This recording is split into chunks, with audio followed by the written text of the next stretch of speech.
Hello everyone. Tonight we're doing some U.B Funkeys. He's continuing where we left off last year, where he managed to complete the Funkeys Town gym because it's been literally a year. You know, this poor Funky has been stewing in its own filth, all for like 11 months.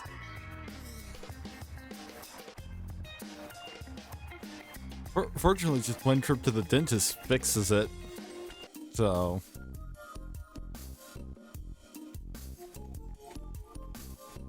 yeah, this is what our house looks like. Our crib. I'm thinking this year we focus on completing the magma gorge gym, because due to having played a little bit of Record Rampage last year, we've already got Record Rampage in our crib, so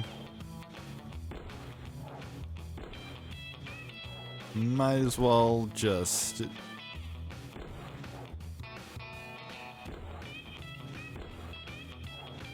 do what we already have a head start on.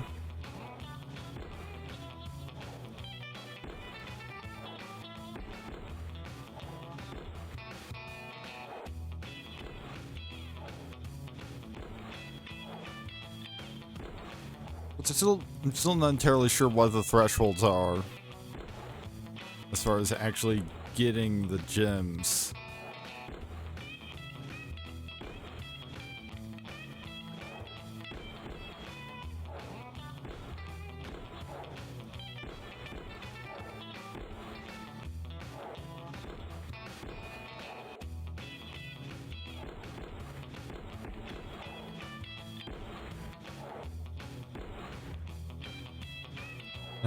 So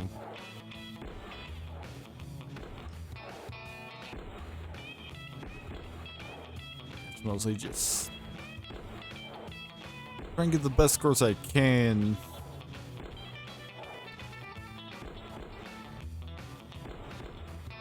But I might just have to play each game a whole bunch.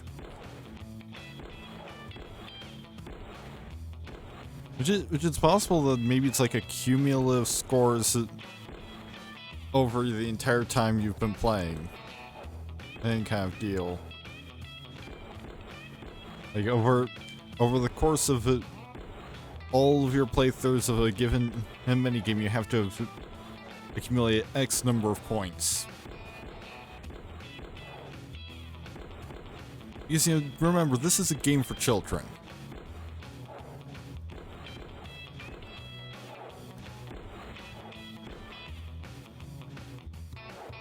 And can't imagine they're gonna make it highly skill intensive.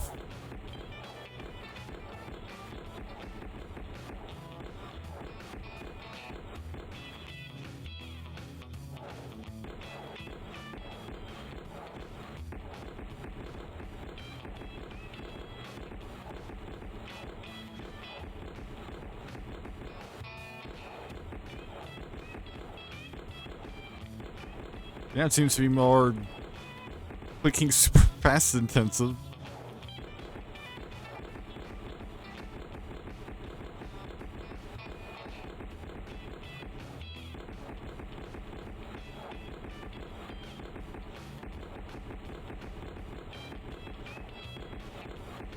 Well, since this is the last round, good job you hit 39.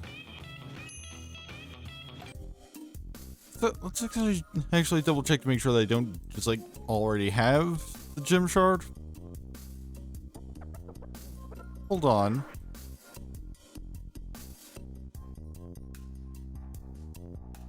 Something's not right here.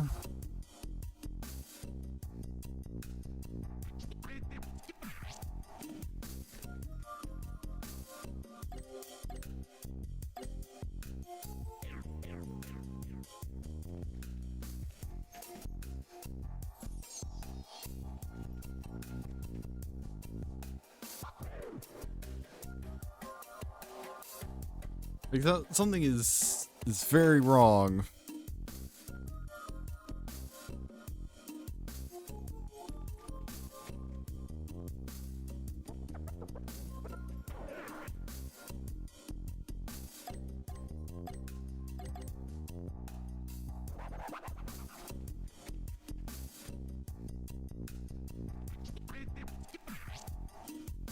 Let me just check something real quick.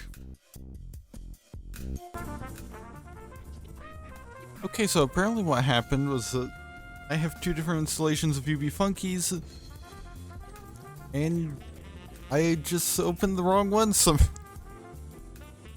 like, I think it was because there's a lot of tech stuff that has to happen behind the scenes in order to make this game work on Windows 10. Now, I've confirmed we are in the right timeline. There's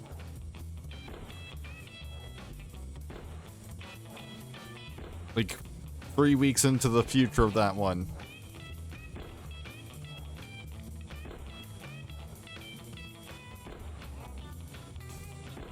And this is that one was missing. Just about every bit of progress past, I would say, day one of last Nostalgia November.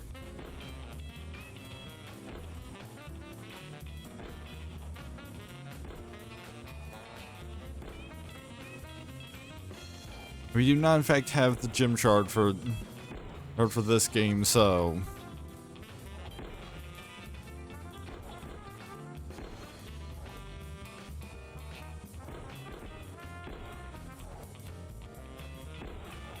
guess I should just be glad that I cut that early.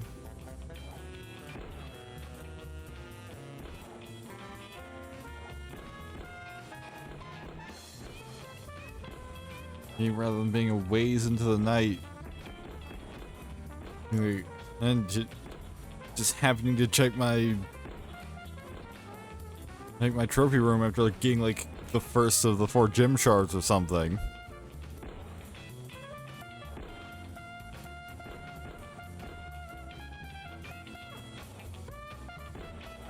First, if it is cumulative process, there's a cumulative score thing, then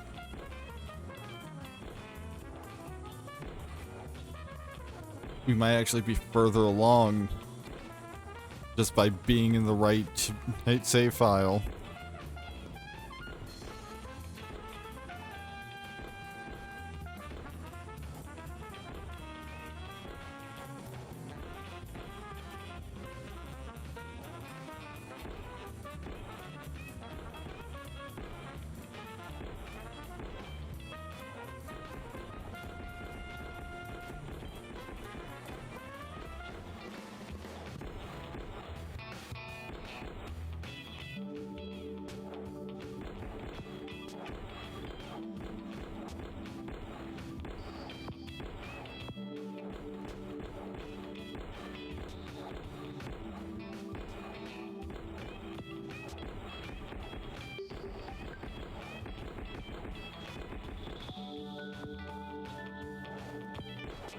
And I think I've still got but going with the song request. I'll turn that off once I get done with this round.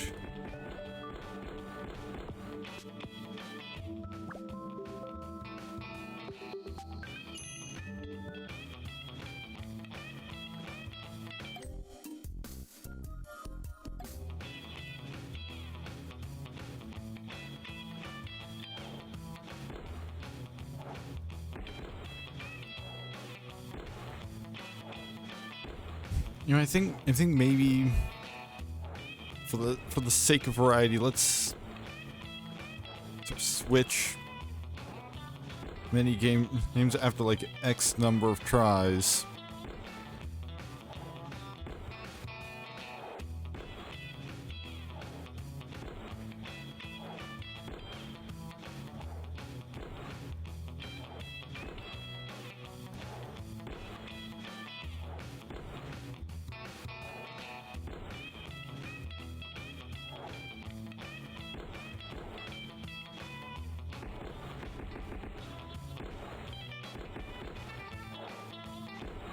is, you know, for the sake of variety.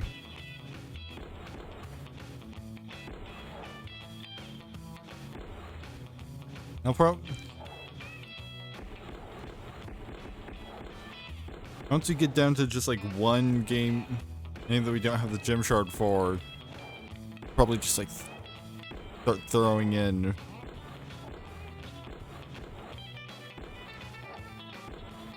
and a mini game from another location and into the mix.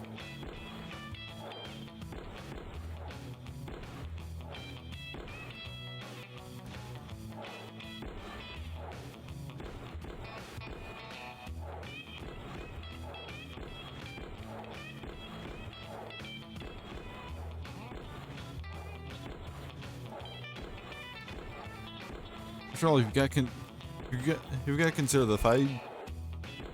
First of all, that will ensure that we don't have another thing that's just playing the same singular mini game over and over.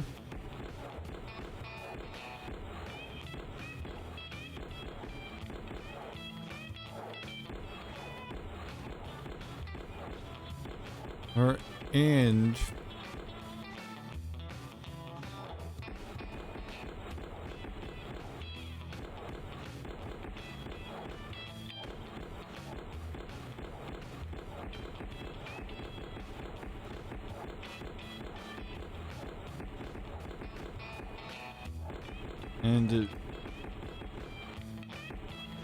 it'll make completing the game faster.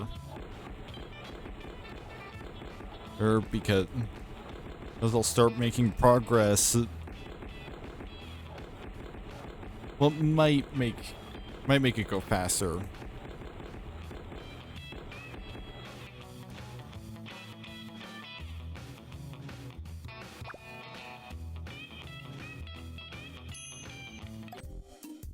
I'm gonna just check online and see if there's any guide saying at least what kind of threshold it is.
Okay, so it seems like it is cumulative.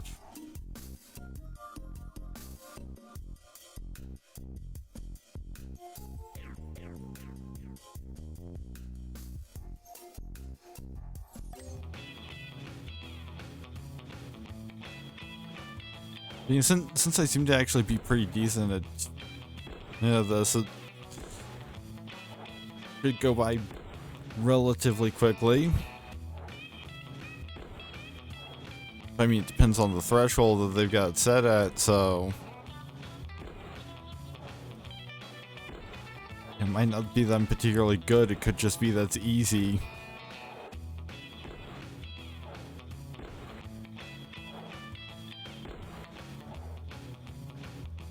I mean, all it is just clicking on things, so...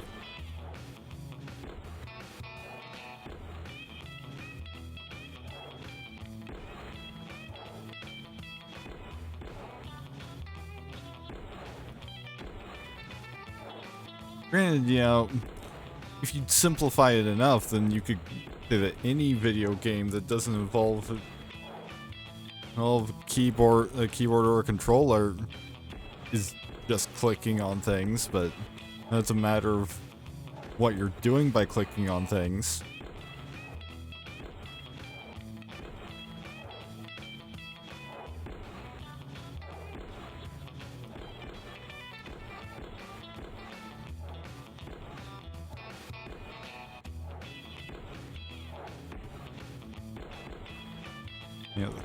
The complexity of the decision making involved in what to click on.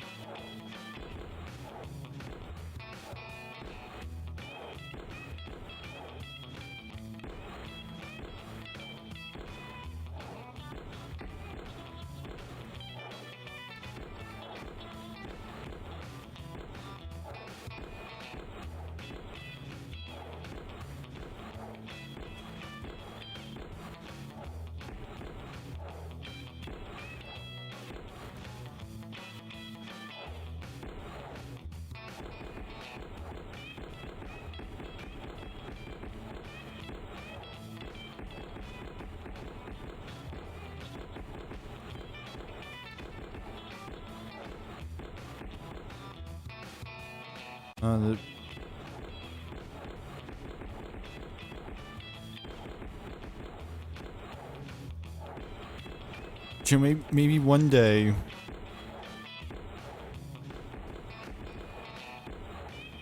I'll get all 40 of the records that are probably in the last round.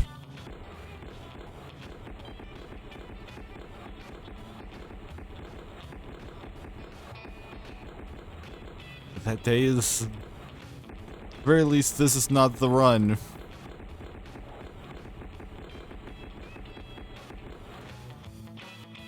I hit 39.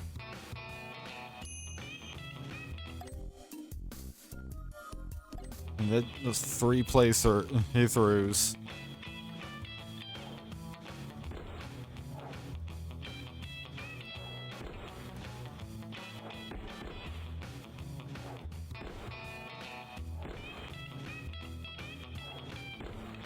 Suppose I could start just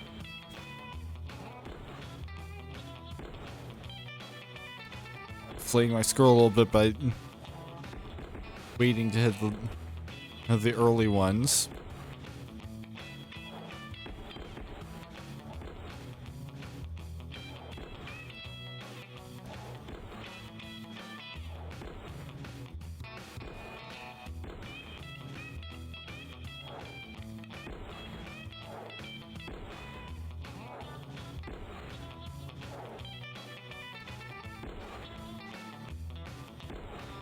I mean, the optimal thing seems to be to go for double anytime you get the opportunity, since you'll always get more points than you would if it was just a single. Since a single disc is a maximum of 75 points, so hitting two separately can get you a maximum of 150. Whereas you can get up to 575 points on a double.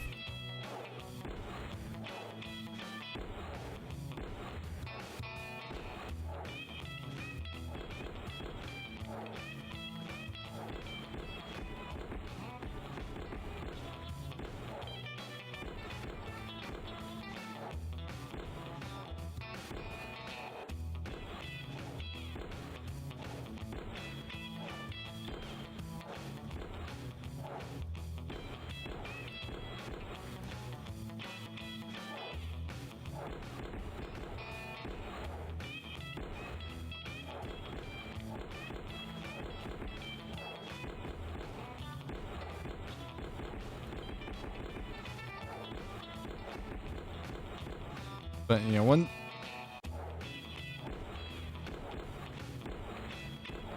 once they start going above a certain speed, it's kind of hard to really focus on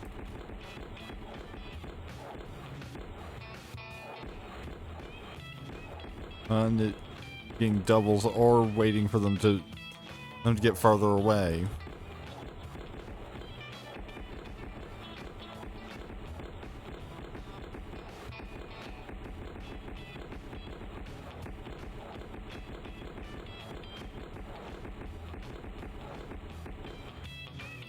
Oh, I got the full 40.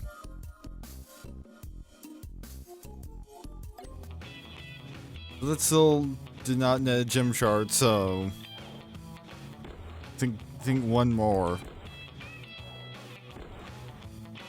Then I switch over to a different game, and which means going to actual Magma Gorge rather than just hanging out in our games room all night.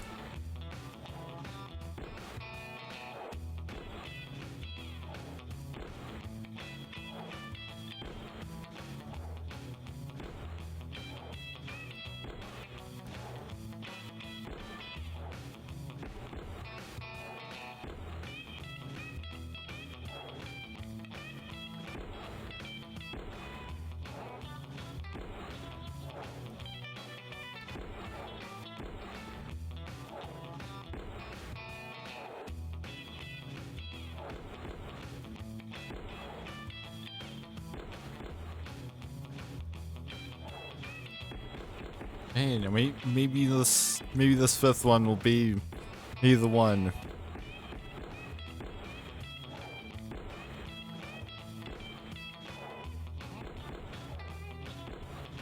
Well, according to what I was reading on,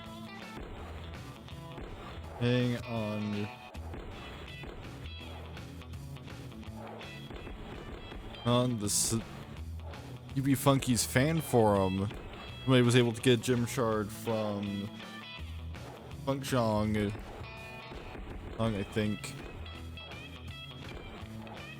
It's a bad idea to be trying to look at my phone while doing this.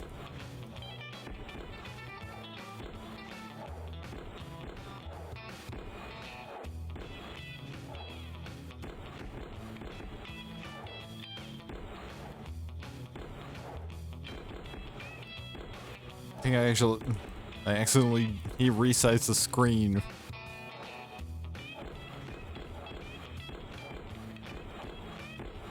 Well, the window, since U.B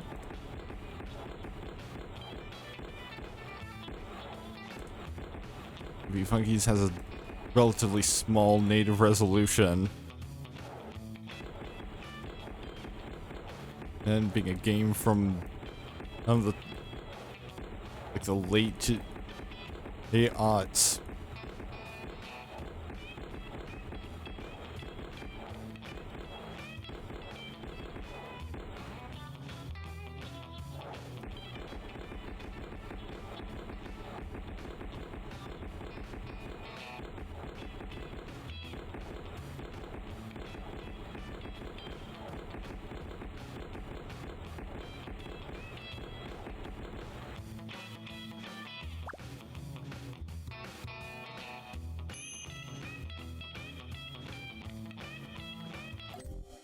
I will be right back.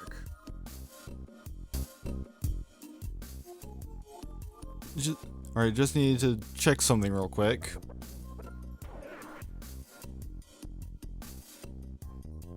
My screen's back the way it should be.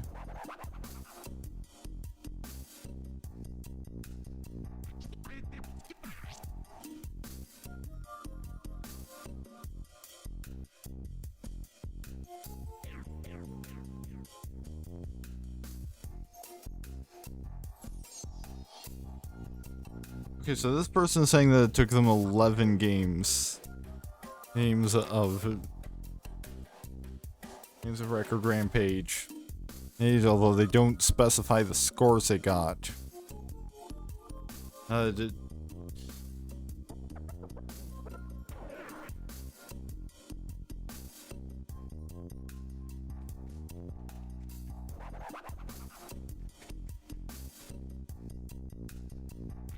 Which, you know, if it's a high score thing, then the score required must be over like, it must be over 22,125.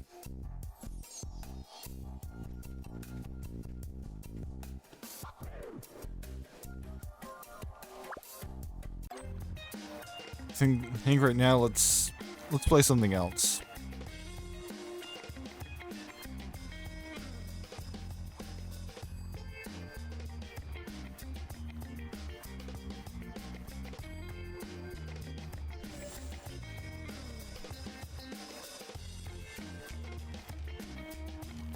I'm gonna go with Wasabi because I hardly remember Wasabi's game, so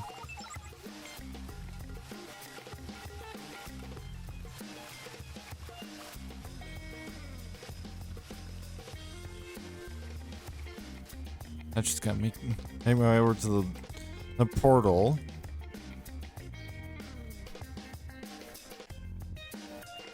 You know, fortunately, because as I've got the Funkeys Town gym already, we don't have to worry about any henchmen. And until we get into Magma Gorge.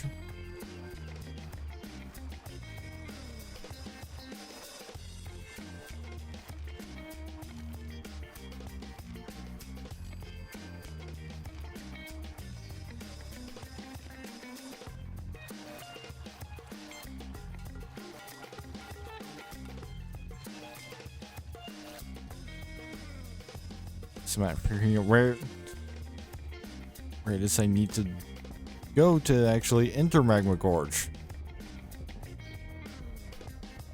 Oh, there it is.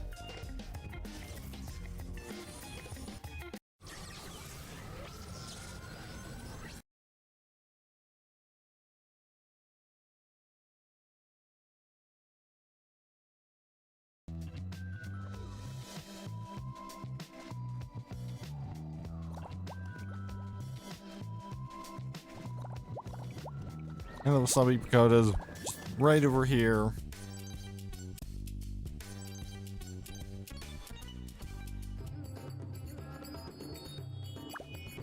In order to hone your Funk Fu skills, the Wasabi are...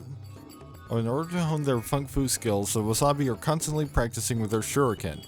In order to become deadly accurate, you must hit each of the goal numbers 3 times by throwing the least amount of Shuriken on the board. Click the mouse to aim, control the power, and throw your Shuriken. Are you a Funk Fu master?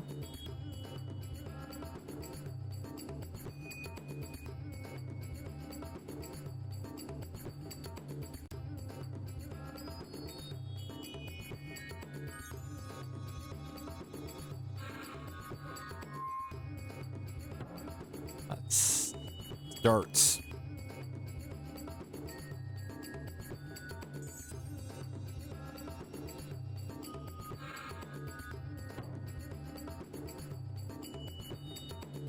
Starts with the twist of we have to hit these specified numbers each 3 times.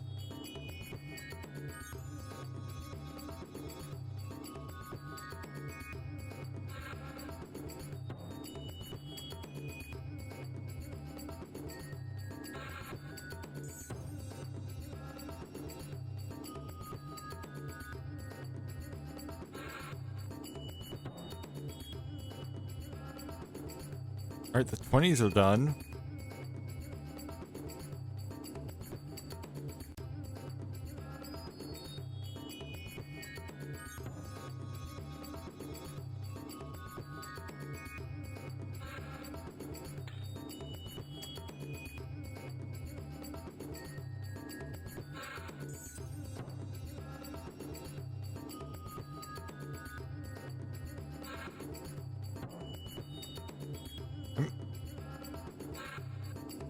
I'm actually doing decent.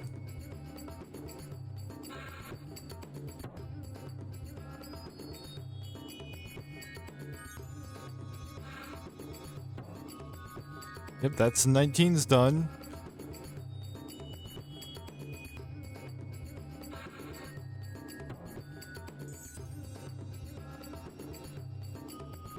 And so on to the 18s. And that's a 1 because of the angling. Another 1.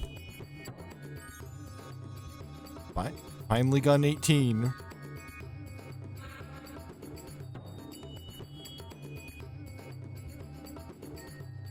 It's darts, but also it's not how darts works because, like, usually you just try and get a cumulative score in darts.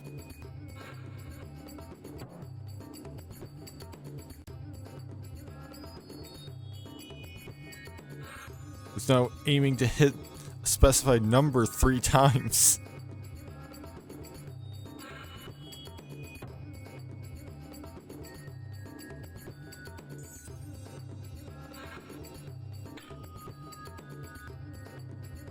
Maybe this is why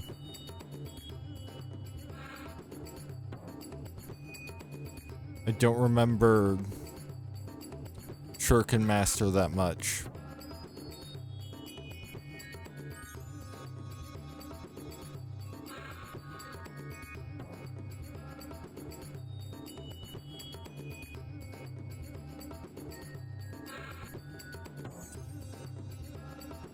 Because it's kind of weird and boring.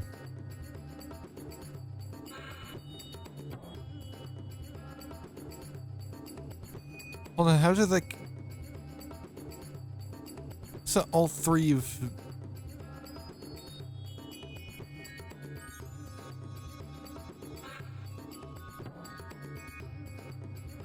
Did I complete 17 already?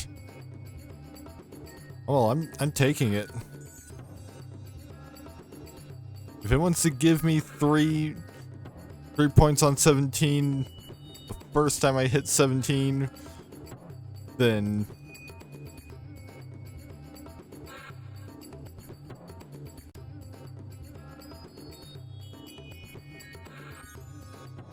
that means less time I have to spend playing this game.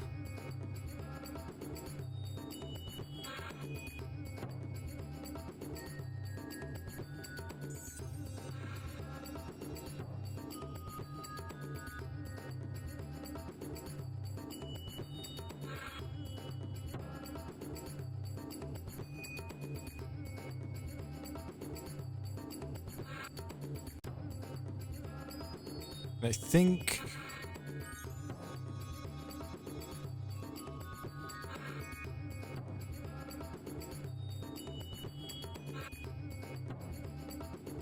maybe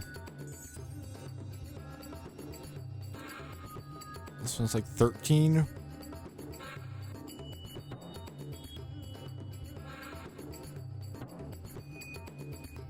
Putting too much power on these. And of course it...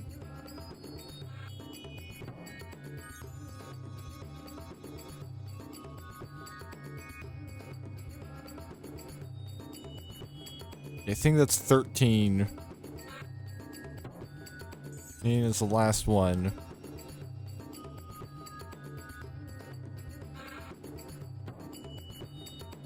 Nope. Oh, I think that might be the bullseye.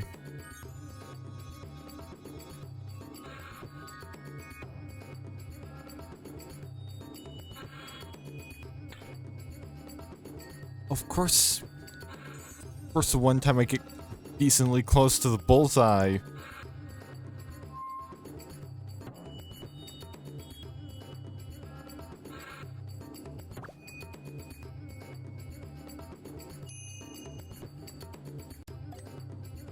It's just gonna go for like at most 5 attempts, and then switch off to a different game.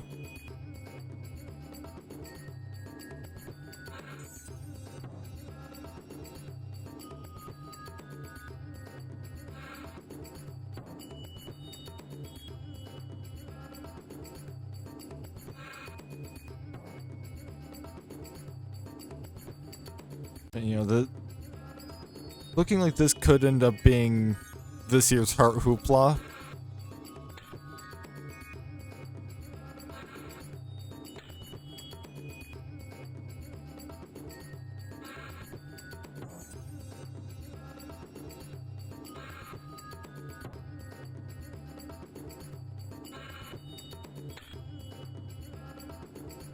Especially if I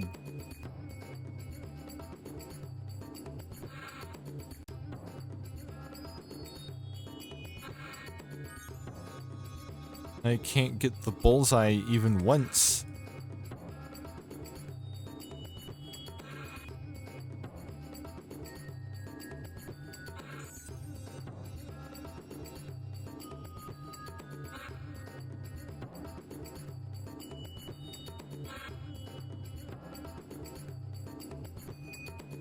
I think you want to aim for the lower parts because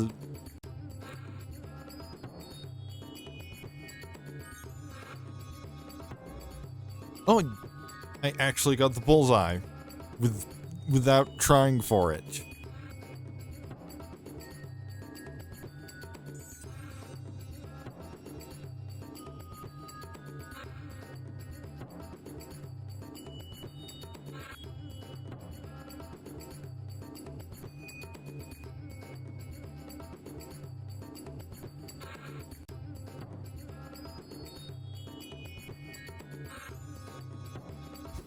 That's 19's done.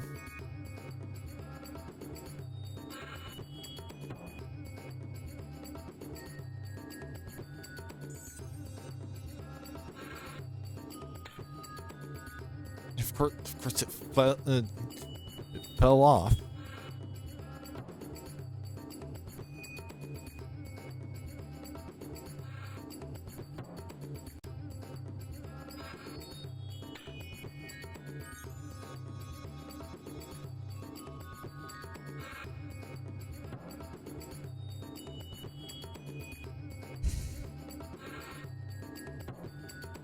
I can definitely see why. Because at the very least, I almost certainly thought, oh, this was boring when I was younger. And that's why I don't have, like, fond memories. These of this one.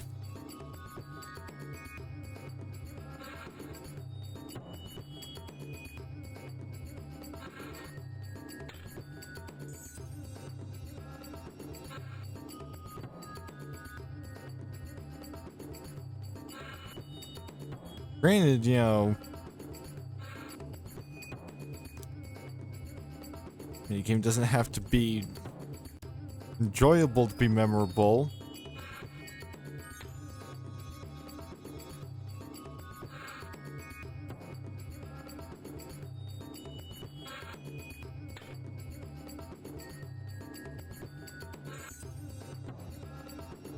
But, you know, perhaps I just wasn't that into darts. I just kind of slid. The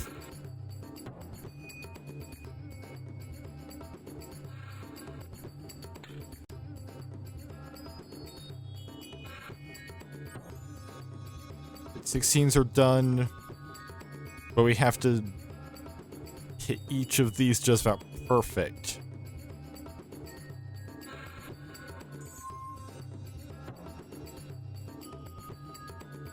And now we're needing perfection. Yep, that's... We're maybe gonna be closer.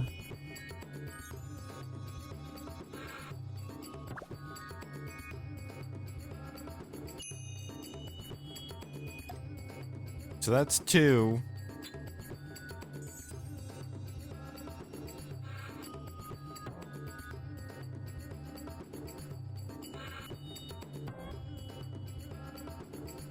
But somehow they kind of 2 bullseyes.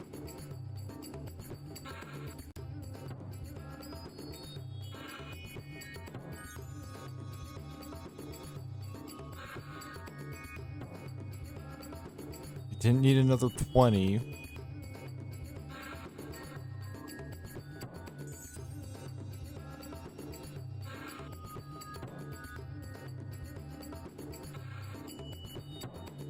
Gotta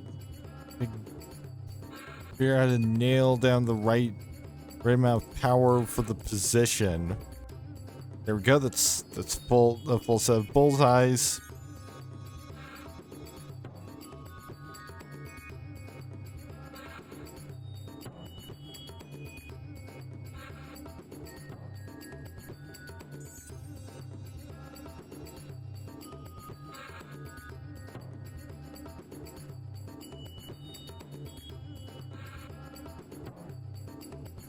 Maybe relative position does matter. And that's how we had one that count for 2 before.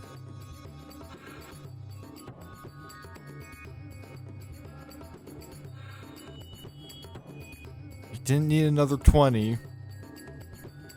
Or another bullseye for that matter. Right, 18s are done.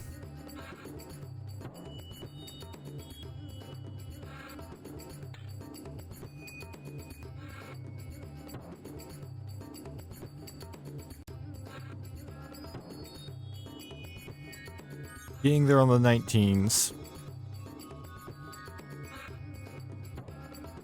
Right, 19s are done.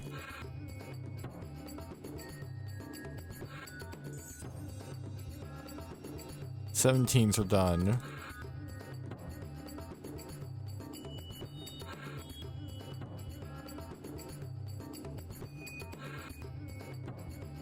Sixteens are done. So that gives me plenty to work with for the 15s.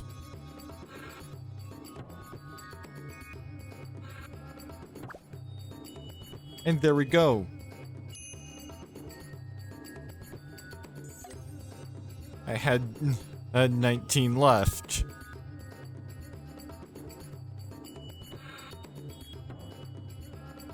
So the only way I can do better than that is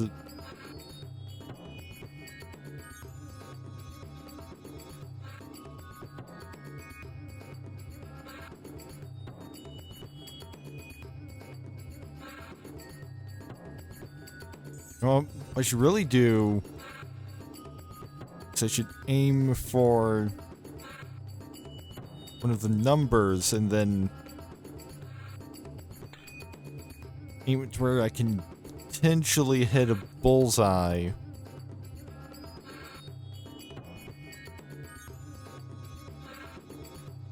You said the ideal way to go for the bullseye would be to go for it in a position where if you miss, you still get something.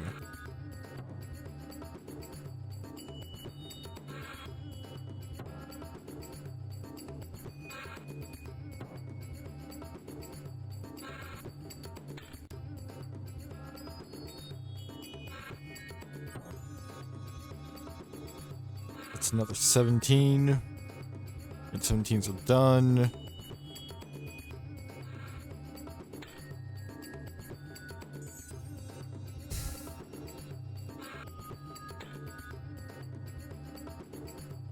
That's 2 shurikens that fell off in a row. 3 now. Do you think the game is just spiting me at this point?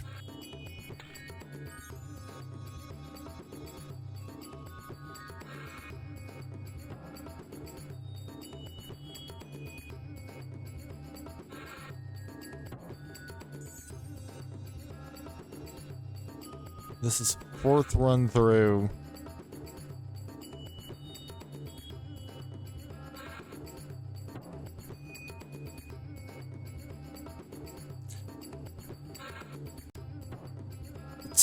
It just barely ended up in the ones.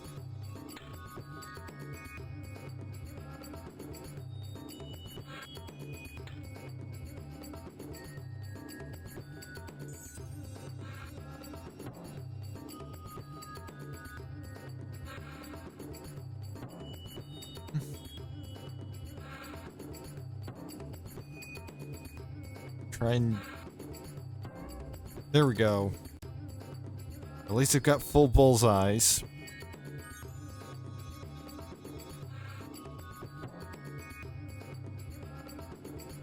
Oh, apparently they counted for all 3 of the 6 teams.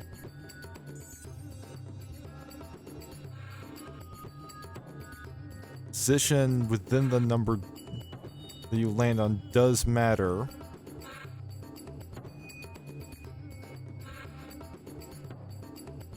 First, it helps to actually be within the number at all.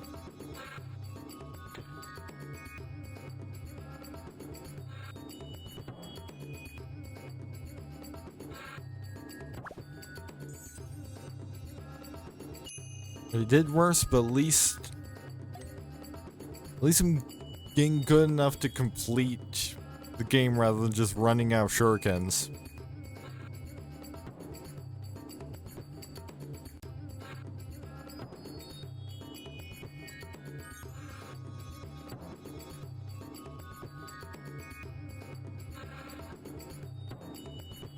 That's 20's done.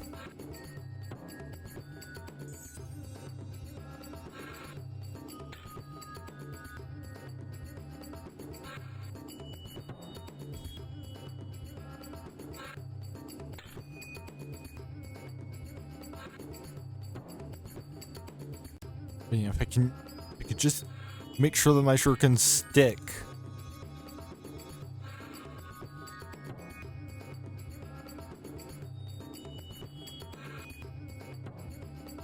Rather than having them just randomly fall off.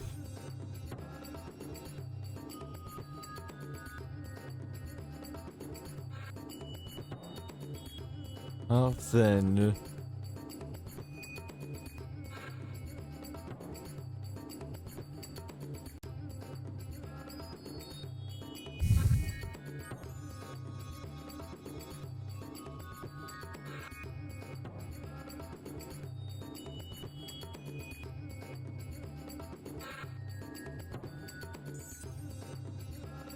Yeah, there seems to be like a positioning within like certain range of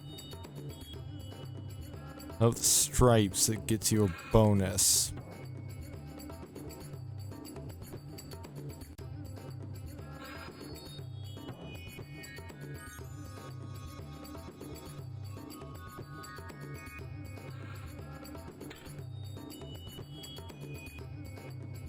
Yeah, I think the stripes may also have something to do with it falling off.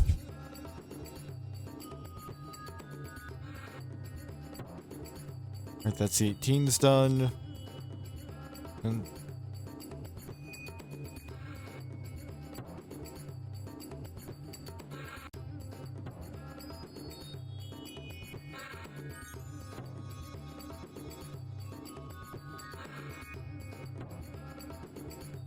I should get a 15.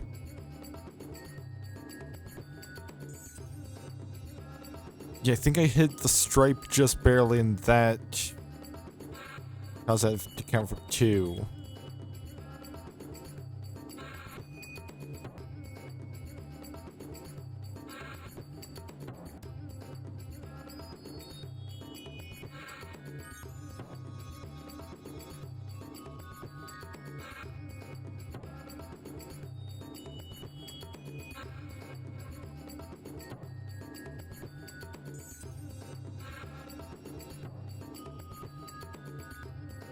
Just gotta hit 16 one more time.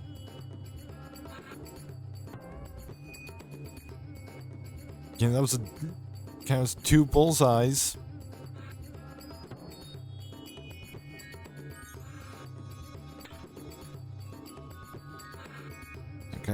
Gotta get a couple more 15s.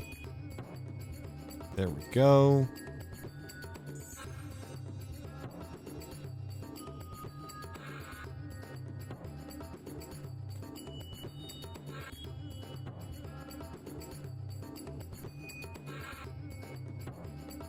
If I can just bullseye one more time.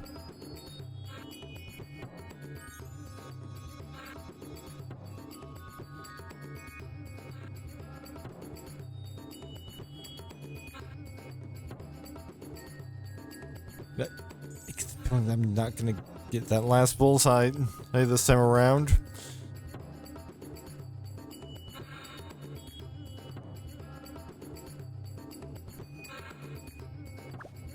Yeah.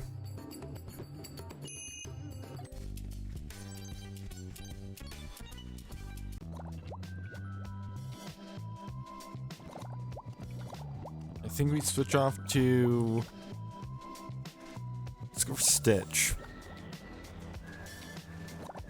Or yeah, we can alternatively just figure out who's closest by.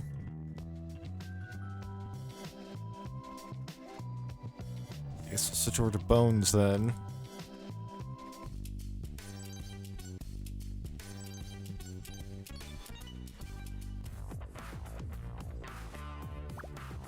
Master Fisherman, Bones can catch any fish alive or dead.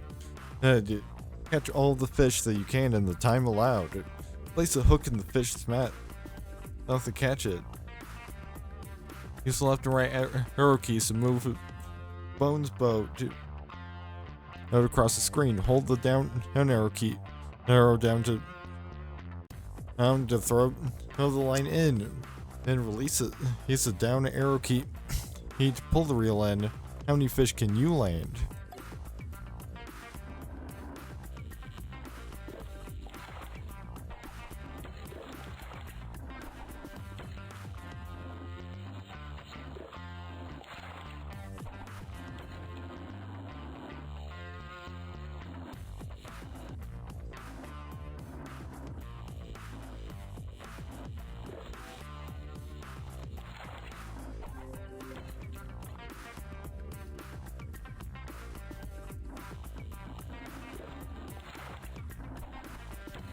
I believe this is another one that has a bonus for doubles.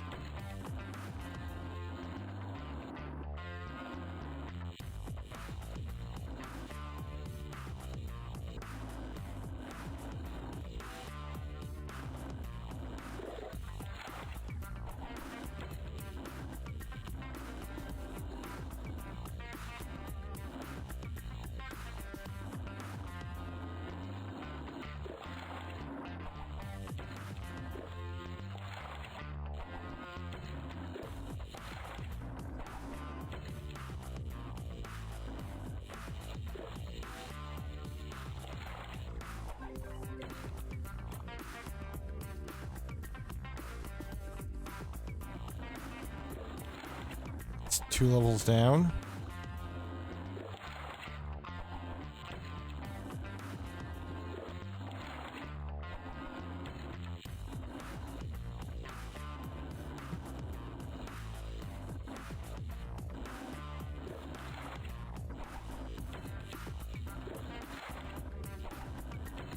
It does have a doubles bonus. I'm just not getting it very often.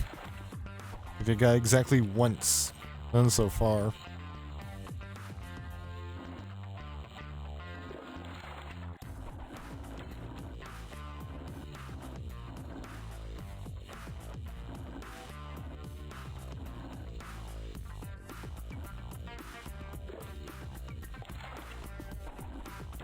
But you've got a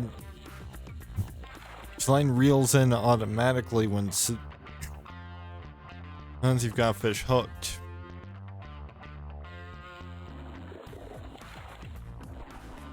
You have to specifically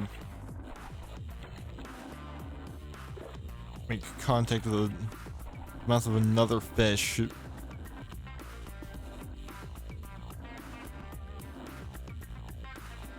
while the line is reeling in.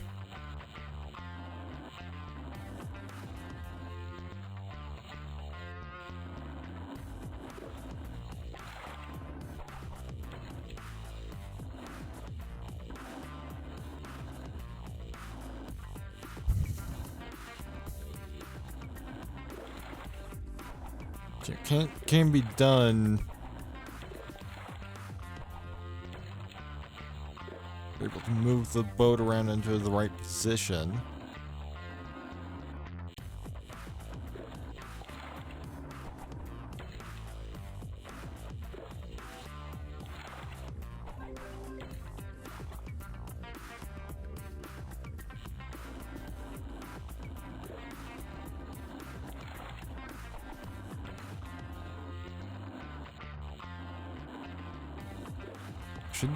Should get a decent score.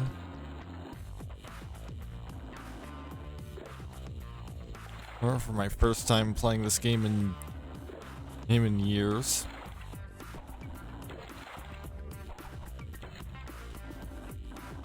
You know, like at least a decade.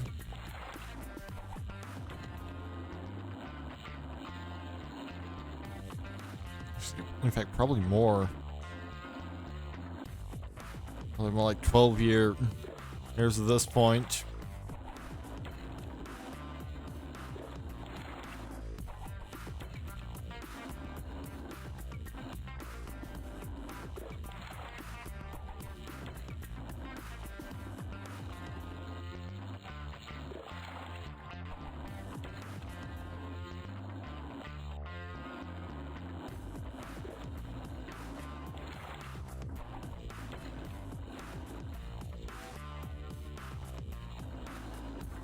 On.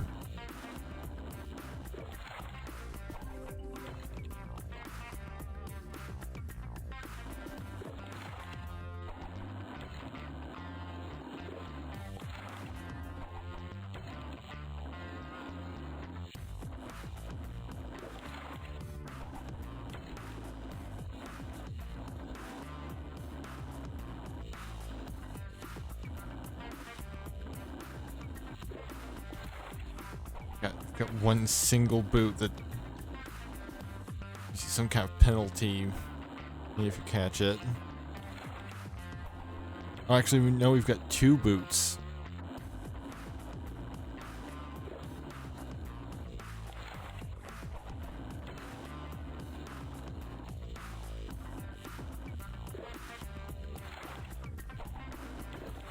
I guess really, if you want to maximize your time bonus, and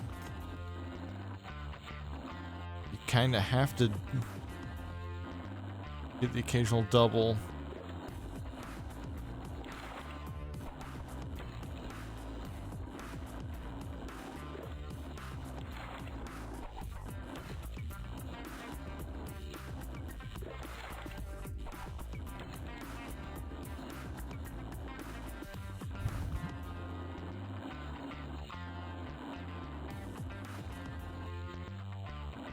Just get these last 2.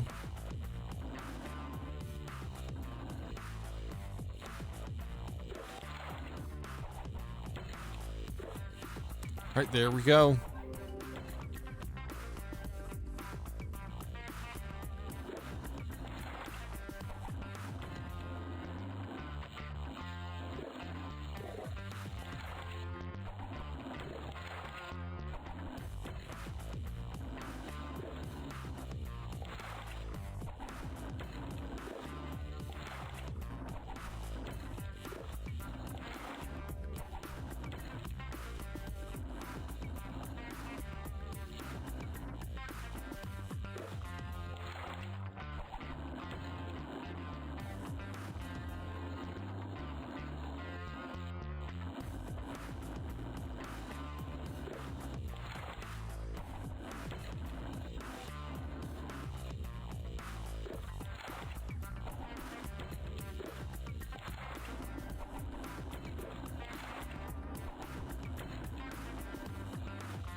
Apologies for the last few minutes of dead air.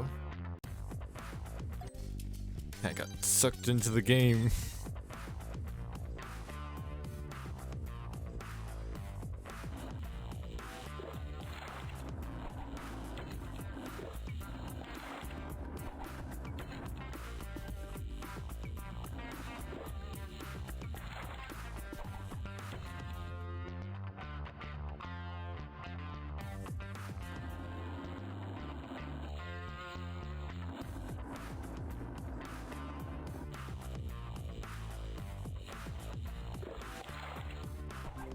In perfect timing.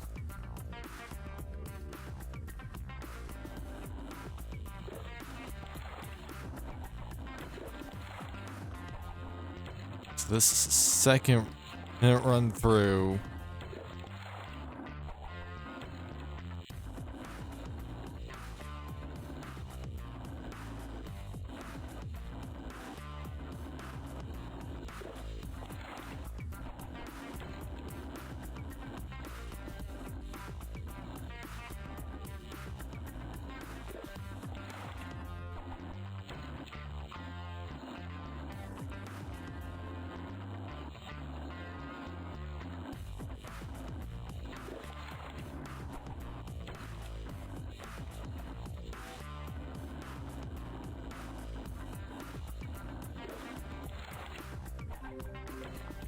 So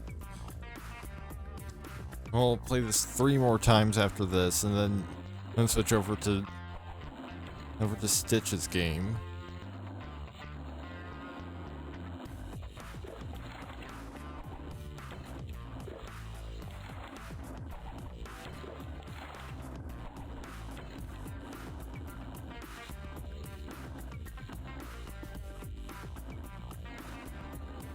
I guess really, can't say it's necessarily completely dead air.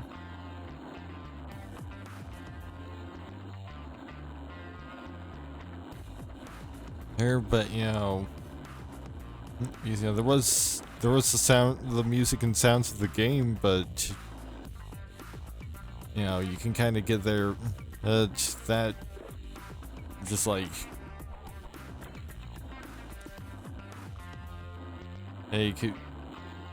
any video of the game or playing the game yourself.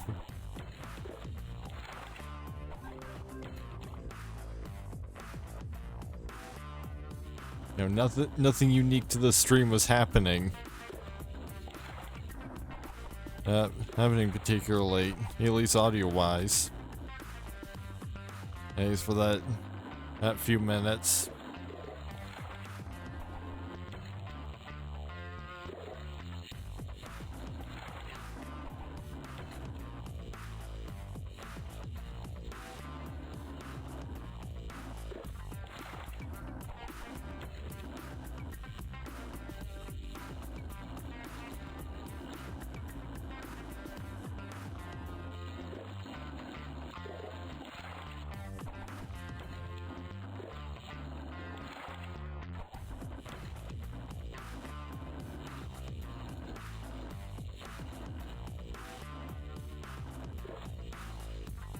I think we'll probably get at least a shard from Record Rampage tonight.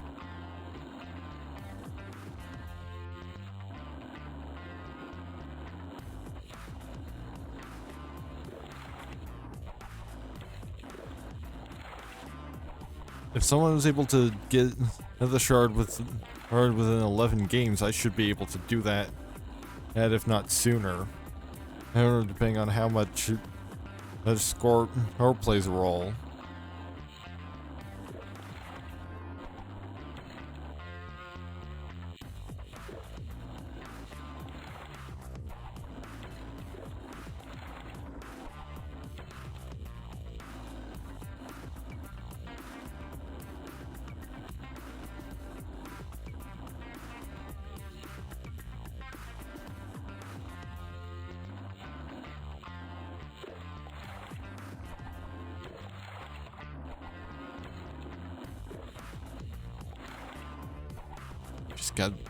Long gray boys. It's one of them.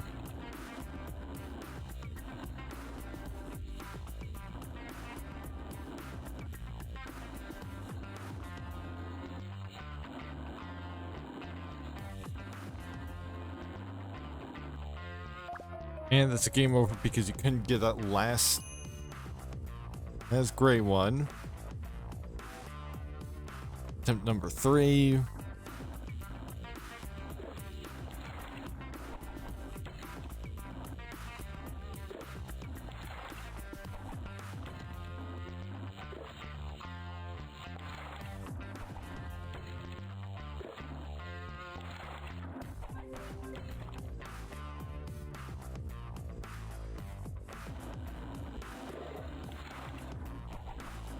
It's got double.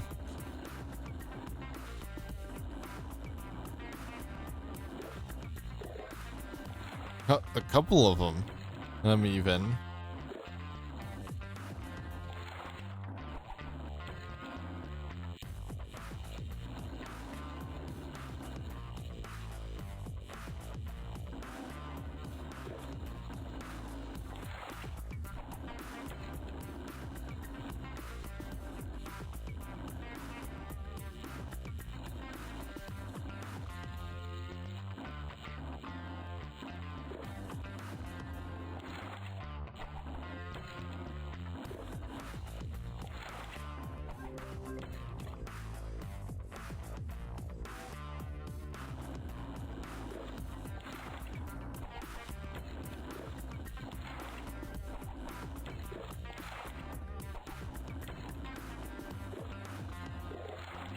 Right there, there's another double.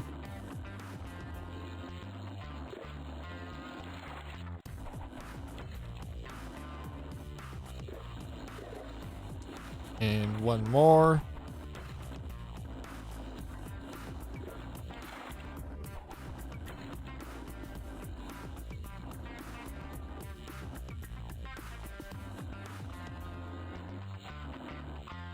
Come on. Get this one. Hey.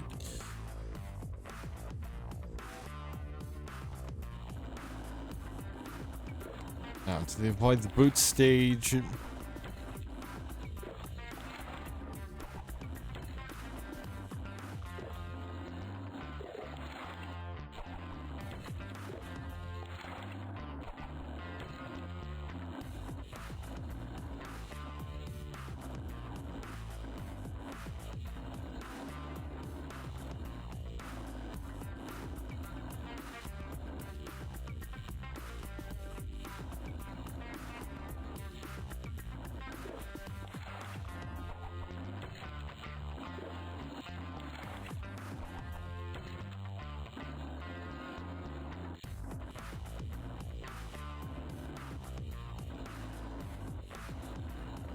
Come on.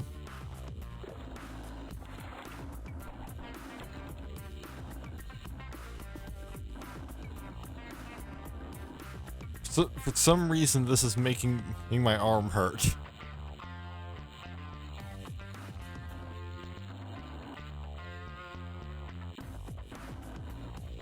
I want to say Ace Stitch's game also uses the arrow keys, so...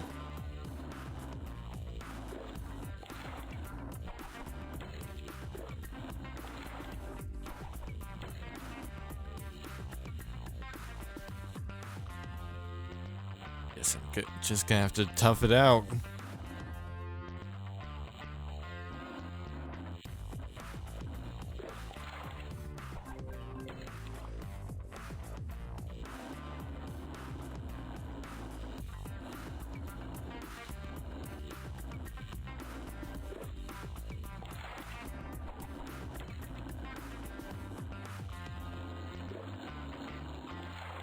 Time for the long gray boys again.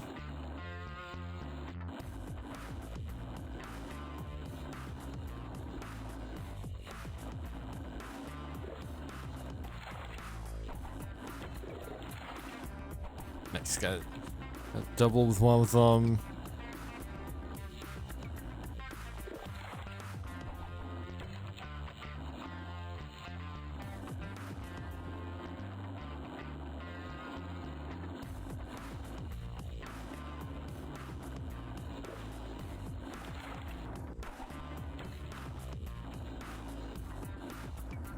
Come on.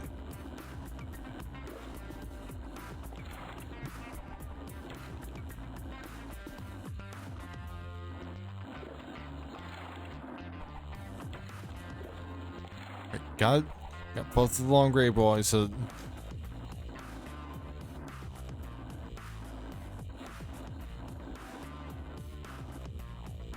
and get these last two basic ones.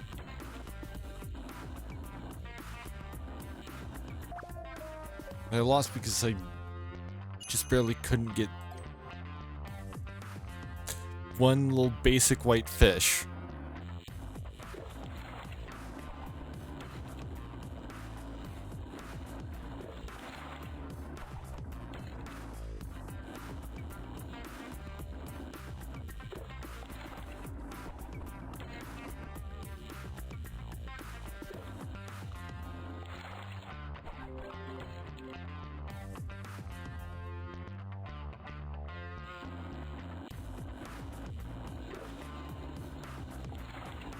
This is run number 4 out of 5.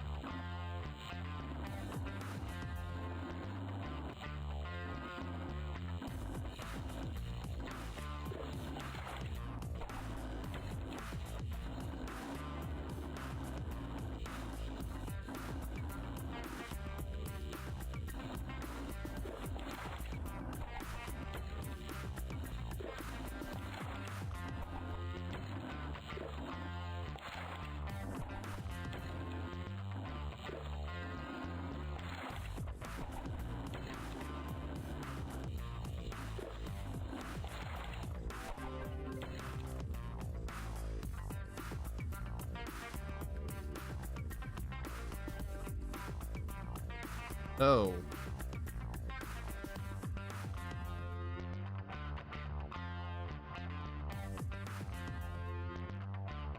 Yeah, apparently it's...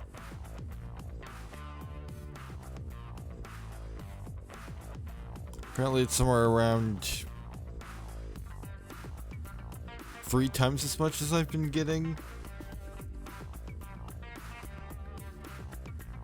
To get crib access and the trophy.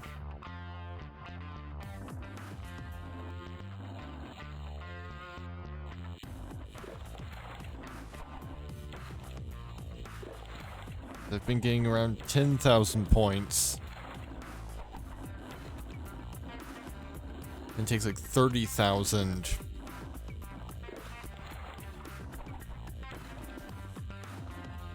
To get any of the unlocks from this. Other than perhaps the gem. Shard. But yeah, since most of the unlocks for any aim are unnecessary to actually complete the game unless aim except for the specifically the one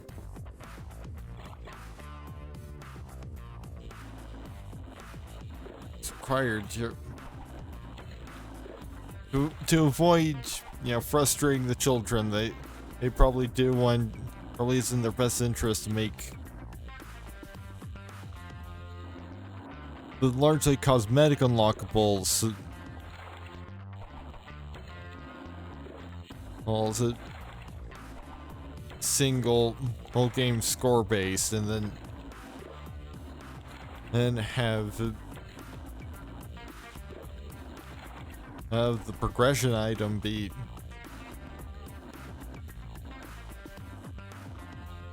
cumulative score, or possibly even just games played.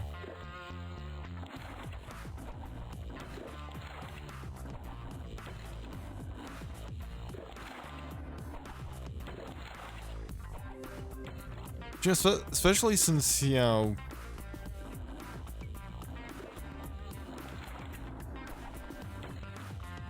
these are something that people spent money on.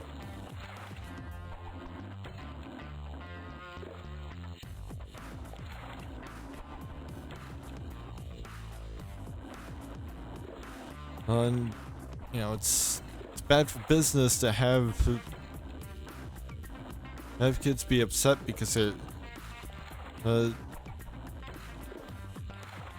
with something that their parents bought for them, or that they bought with their allowance. And because they can't progress the game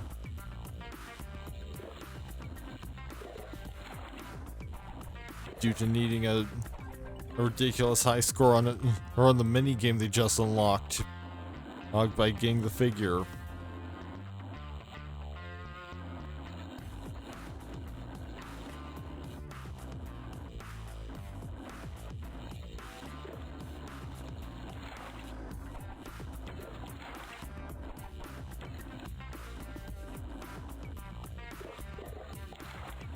Oh, nice. Got double all of the gray ones.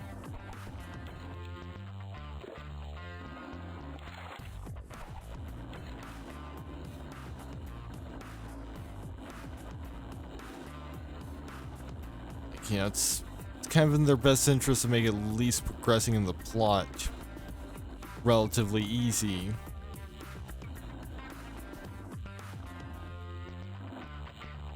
Yeah, have the cosmetic stuff like the trophy and everything be reasonably difficult. Yeah, have it where a youngish child could conceivably get all the unlocks, but they have to practice. That is a fair bit.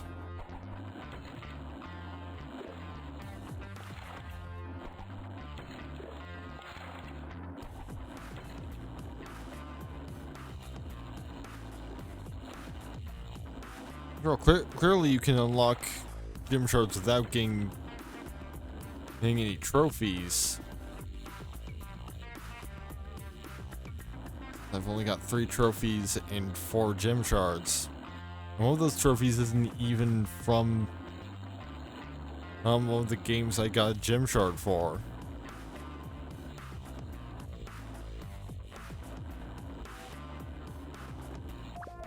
And that's the end of that run.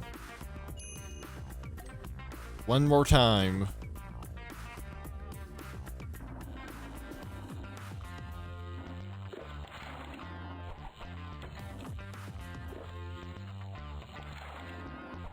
The thing...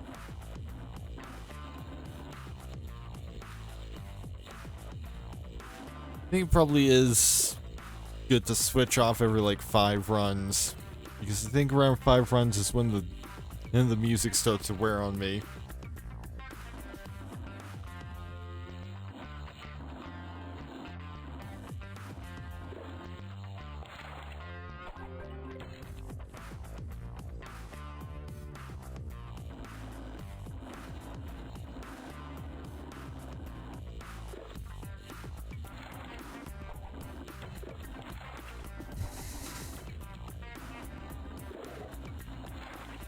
Got a nice double. And another one.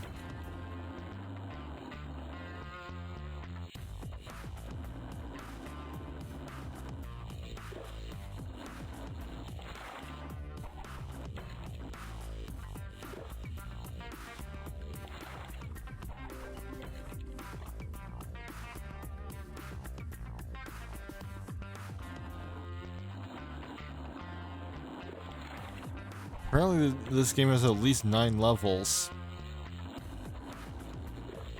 Levels I just haven't seen. Oh, got triple. Haven't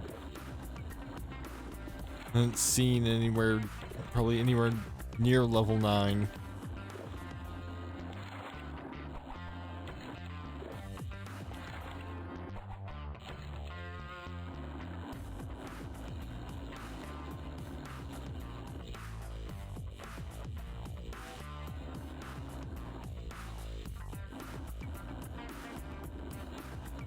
Come on, just get this last brown fish.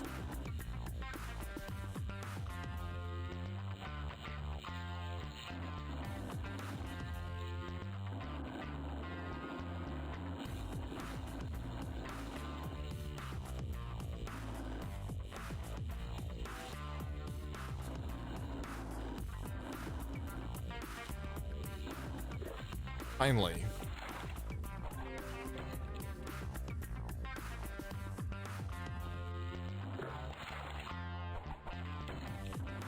That's a boot, but I'm not sure if I lost anything for that.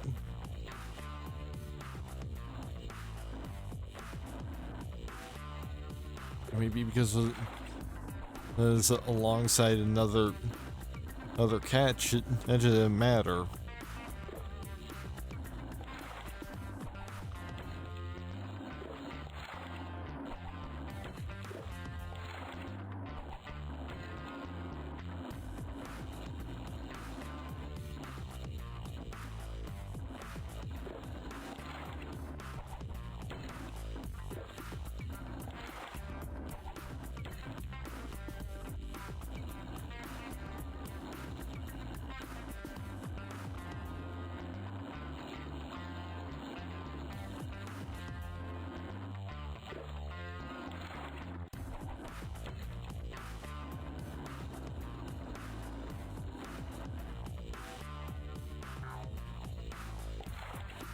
Okay, yeah, it costs you 100 points until you catch a boot.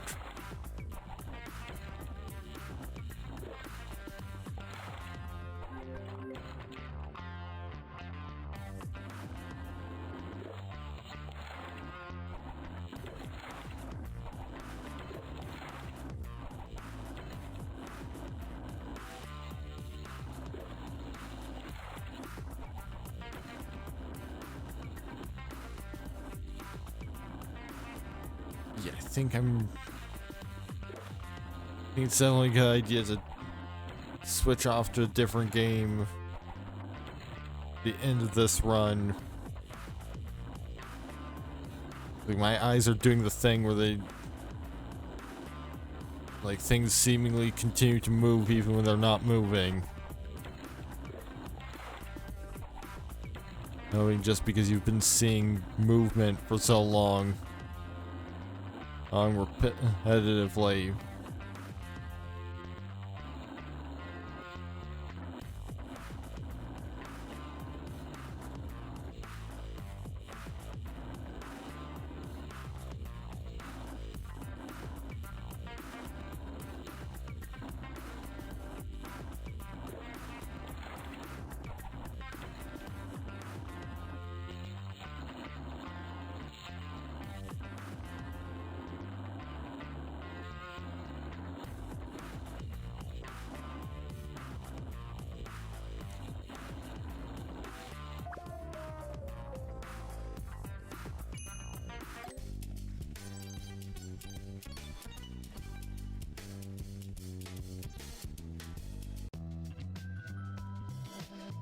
Switch over to Stitch.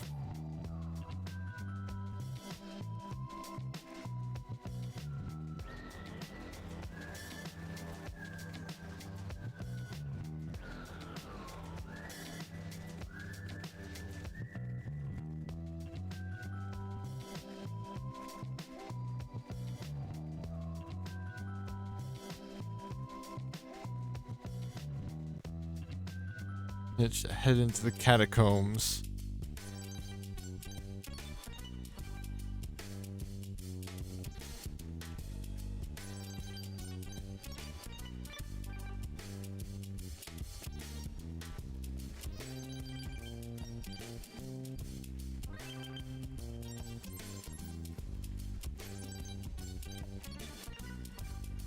I will be right back.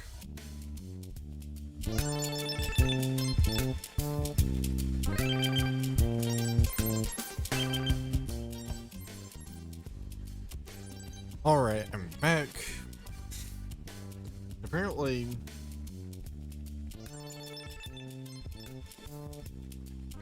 I can do as well as this person who was posting on this forum in 2008. You could very easily get the gem shard for this game tonight. Keepers of the greatest secrets of Terrapenia, the Stitch are also known for their sleuthing skills. Use the arrow keys to follow the very rare Stitch around the board. Don't get too close or he might see you. You can't get too far behind or the ghost edge may get you. Use the map at the bottom right hand corner to keep an eye out for the ghost stitch.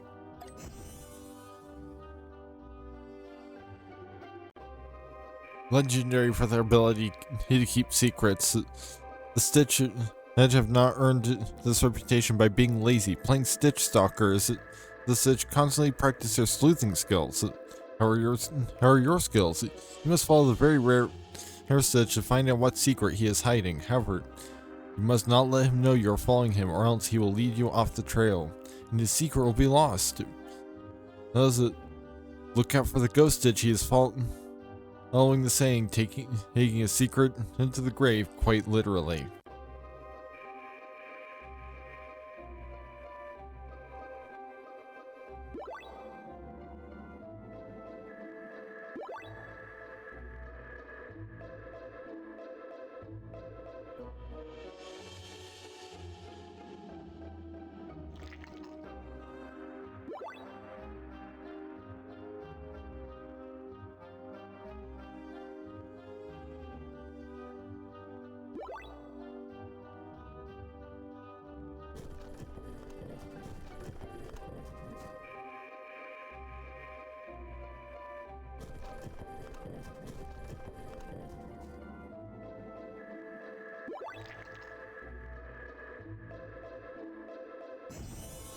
Nice sleuthing. The very rare Stitch has led you to a bakery. The Stitch has picked up a mysterious box and is leaving. You must follow him to see what he's going to do with that package.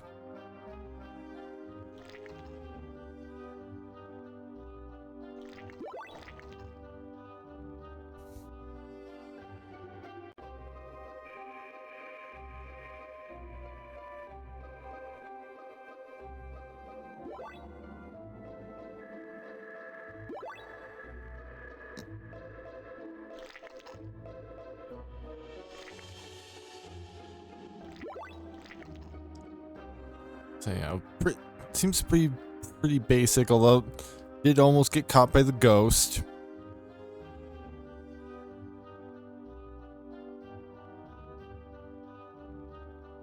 I believe I've ended up a little ways off track.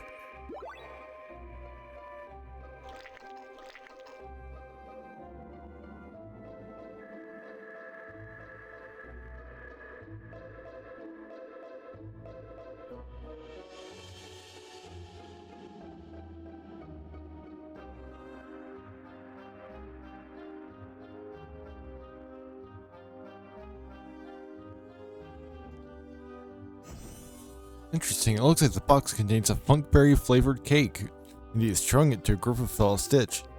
They must be up to something. You must follow them and discover what it is that they are up to.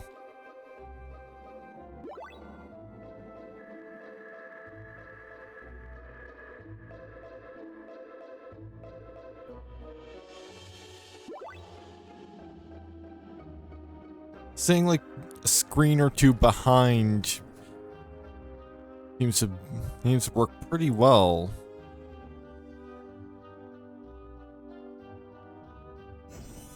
Well done, this is a big breakthrough. It appears that the Stitch are planning a surprise birthday party for Mayor Say-So. You should follow them to find out where they are planning to throw the party.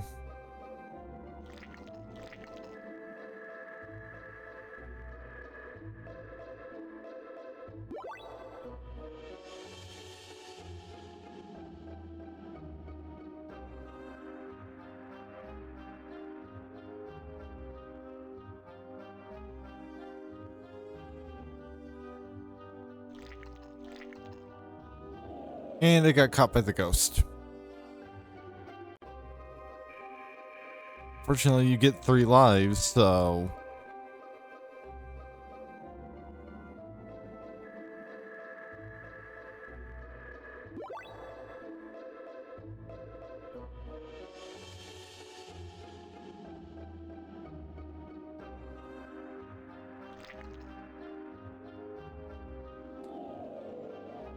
And I got caught by the ghost again.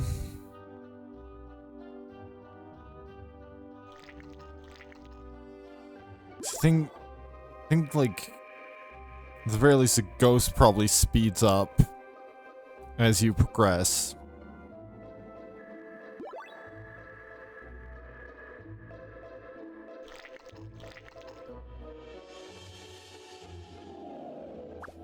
got caught by the ghost at the same spot. But I did get the trophy.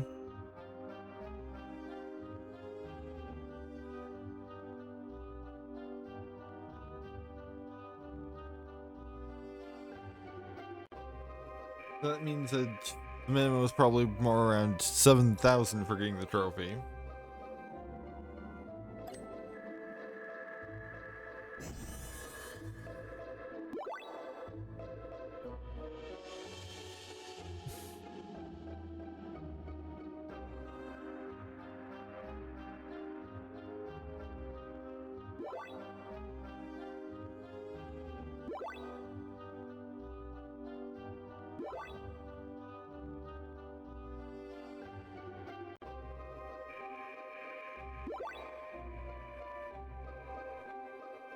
I think the ghost is almost certainly getting faster. Or with the progression through the levels.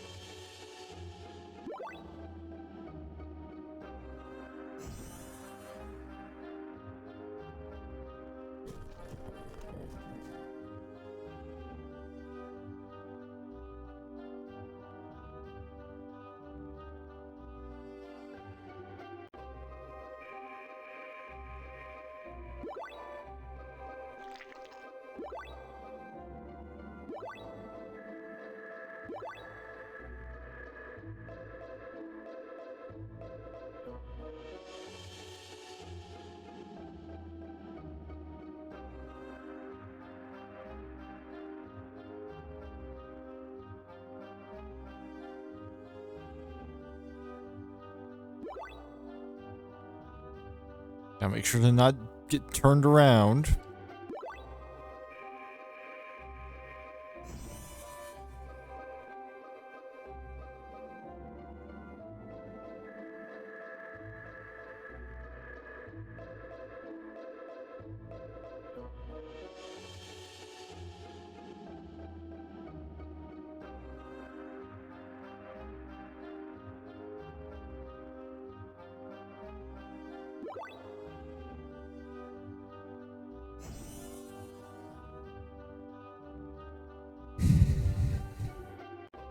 Because that's a good way to get caught by the ghost.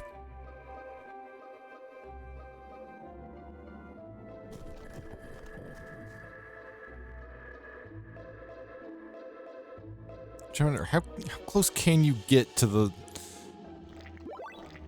your target with that without being seen? Like, is it?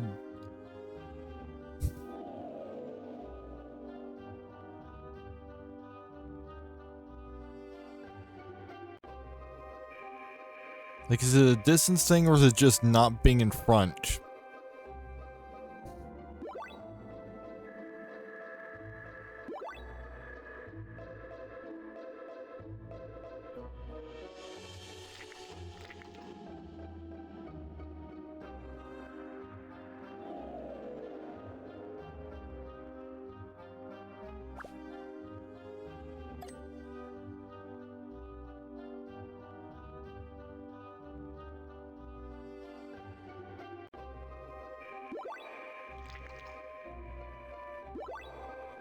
Not clear what this white thing is for.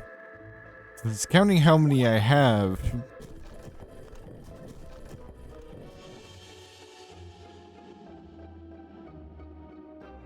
But so far it's done nothing for me.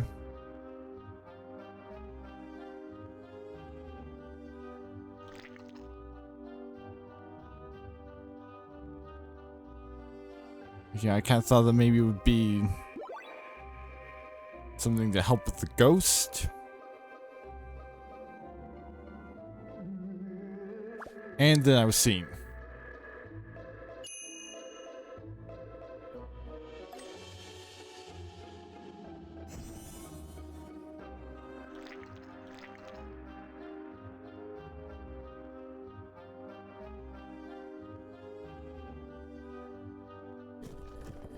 I don't believe I was ever in front of the target at any time.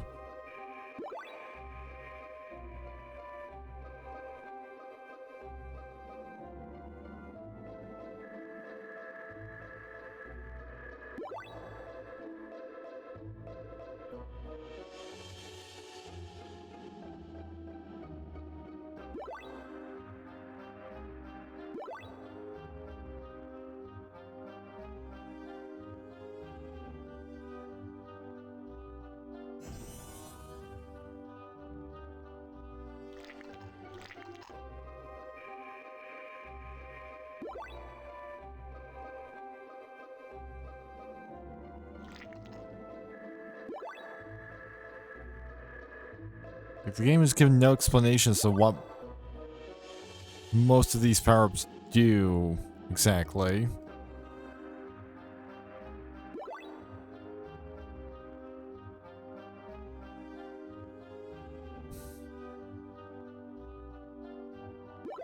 Like, the cake slices give you new points.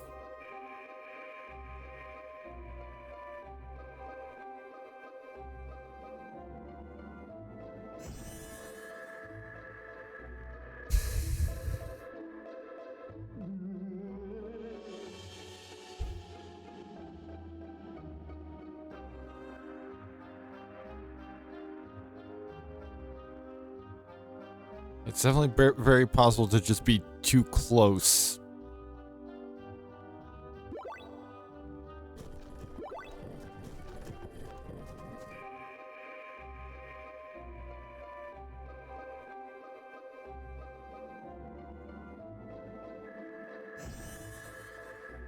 I was gonna be seen as a result of that.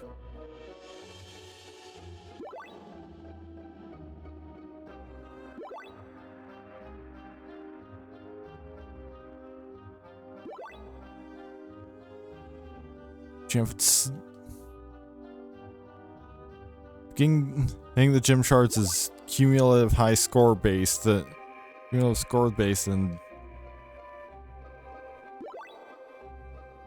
probably gonna take me more than 5.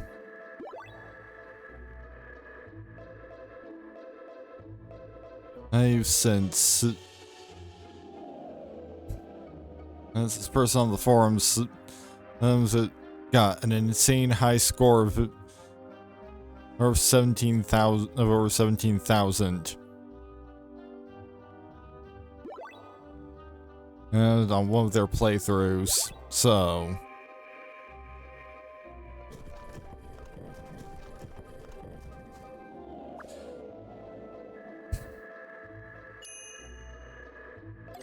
alright, that's attempt number 3, so time for number 4.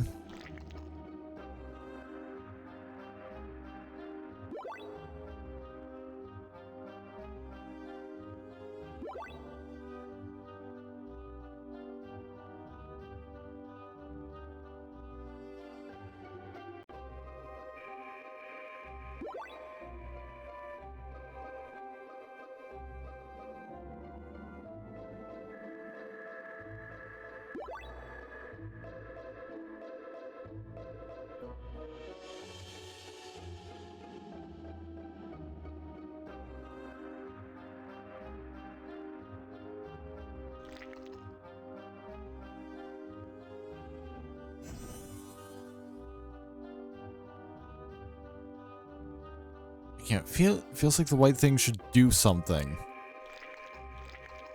Maybe it's just like a score bonus after completing the level or something.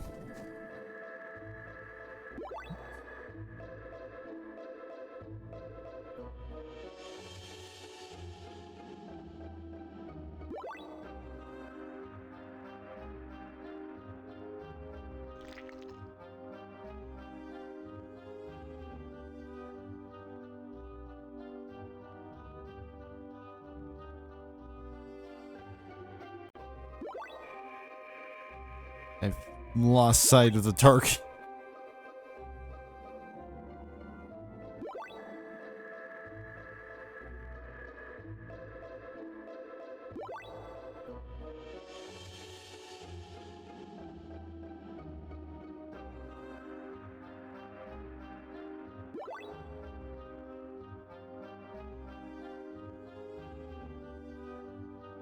Fortunately, there's no like time limit, it seems.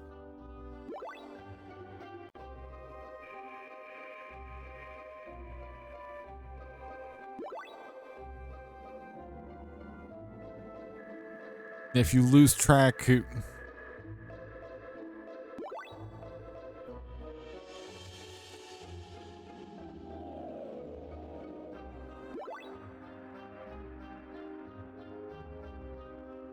I think I would have been seen if I'd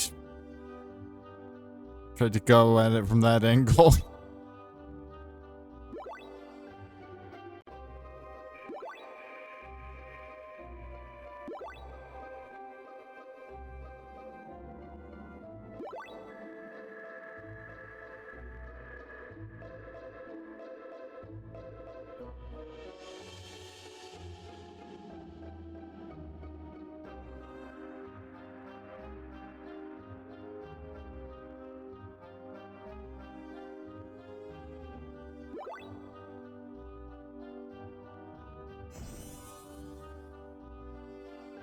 The punkberry flavored cake, and I went too fast onto the next screen and got caught.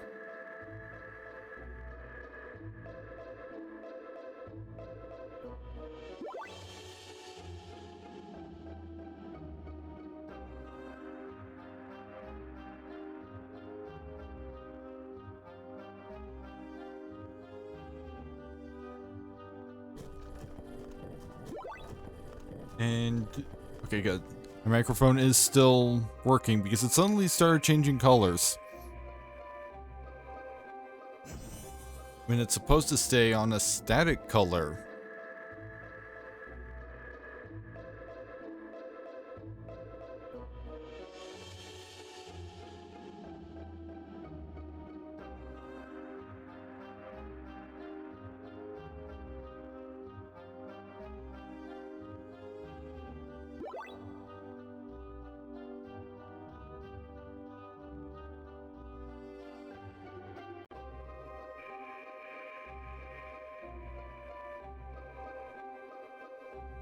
It's interesting that the ghost seemingly doesn't just like straight up chase.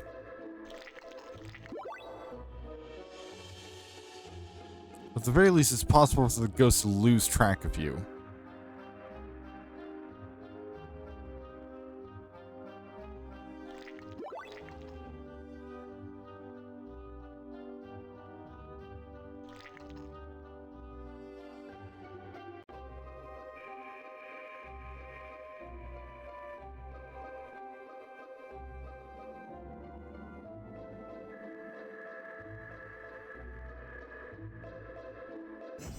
You've worked it all out. You know where they're meeting, and now you know their party plans. You even know the flavor of the cake.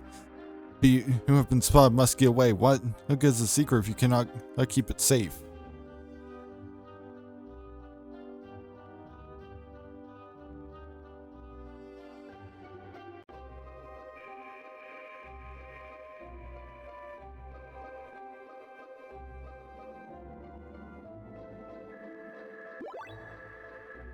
How does this work now?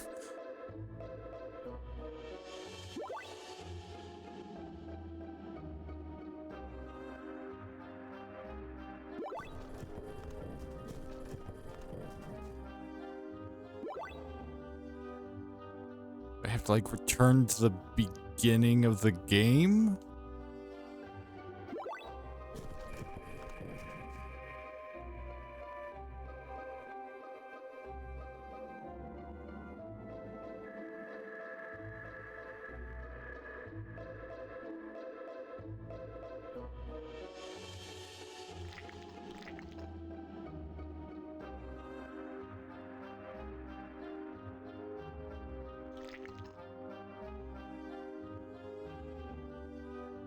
I've never gotten this far before. Like even when I was younger playing this game, I would just get caught constantly.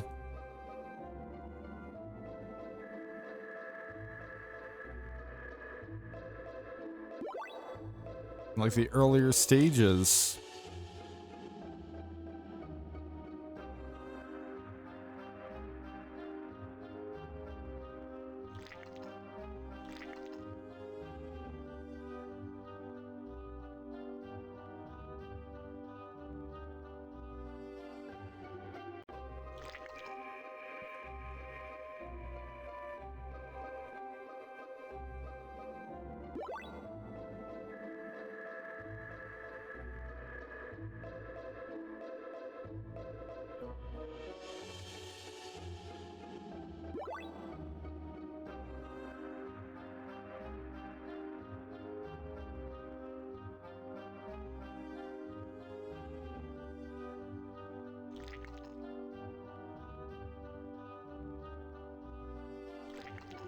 It's kind of unclear. Oh, nice. The ghost just kind of floated on past me. Past me there so I can just turn around. And sucker.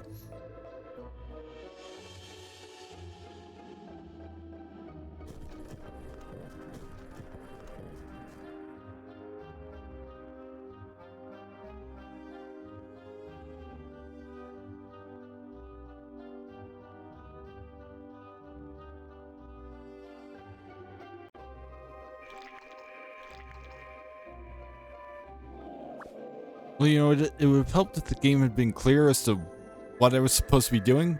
Hey, I did earn the bed of nails and the ability to access this game through my game room. So I guess we play it one more time.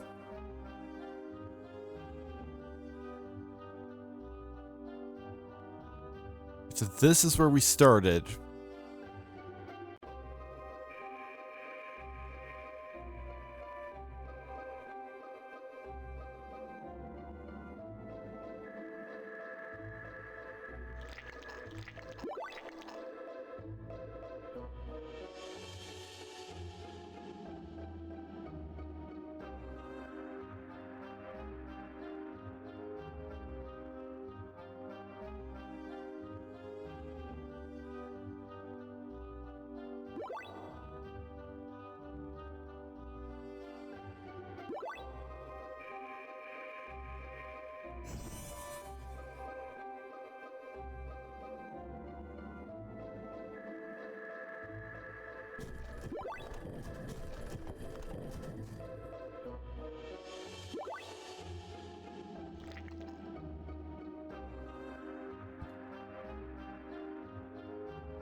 Jim, maybe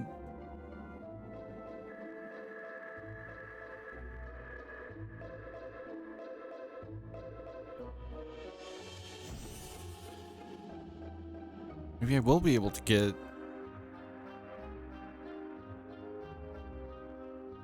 enough points or playthroughs or whatever.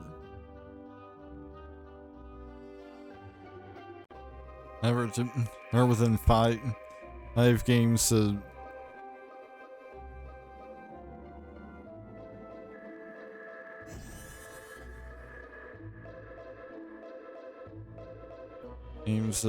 get the shard.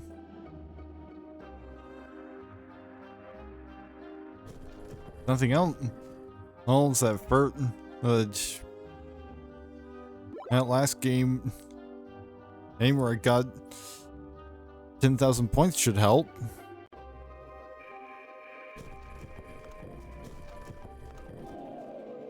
And you know, getting caught by the ghost doesn't help at all.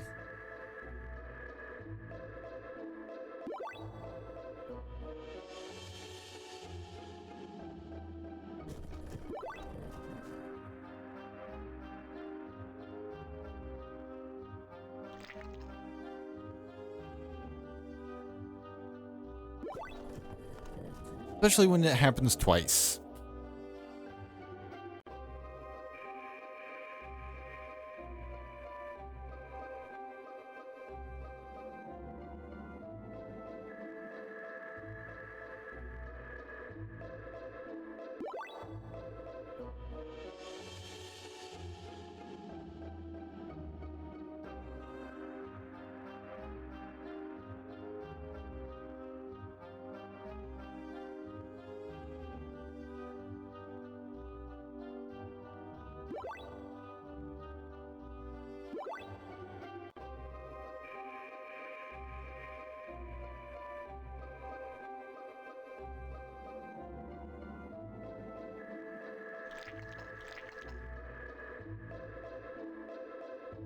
And that's a third time, so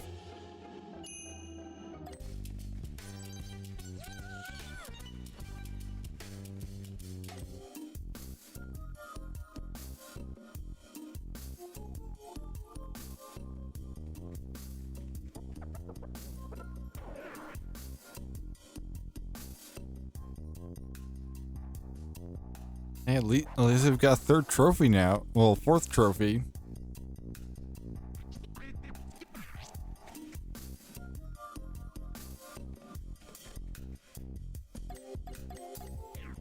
Fourth game that I can play from my games room.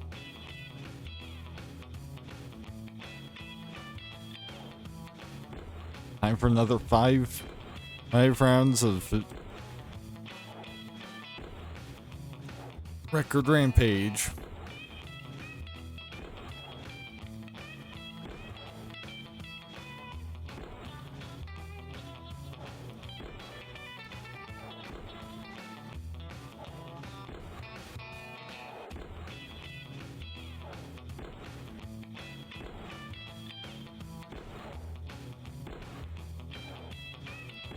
But maybe we can get the gem shard for at least one of these games tonight.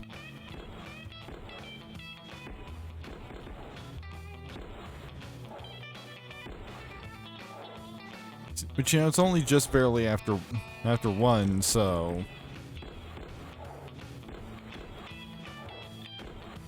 still got a little bit over an hour and a half.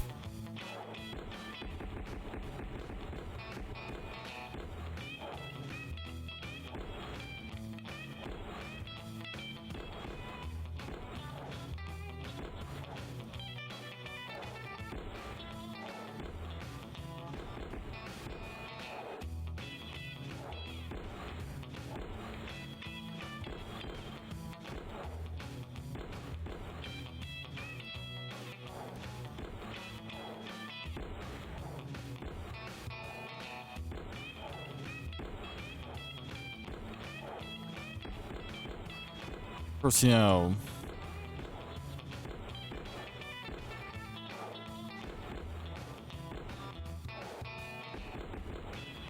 if you do get a gem shard for Record Rampage, that means playing more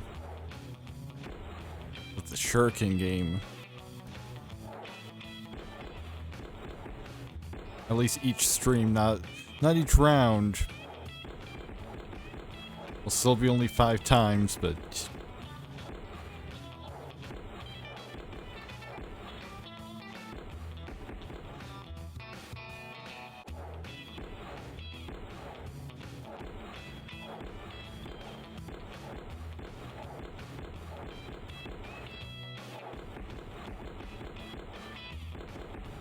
you know, the rotations will go by quicker.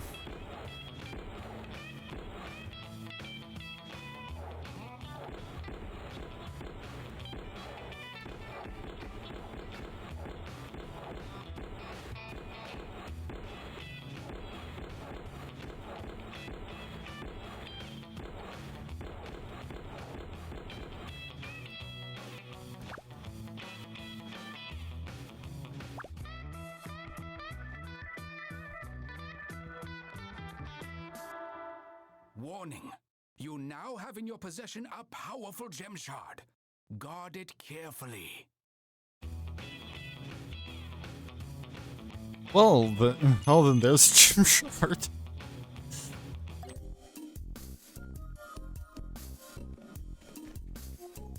Which means we're done playing Record Rampage, because you've got, other than I think maybe the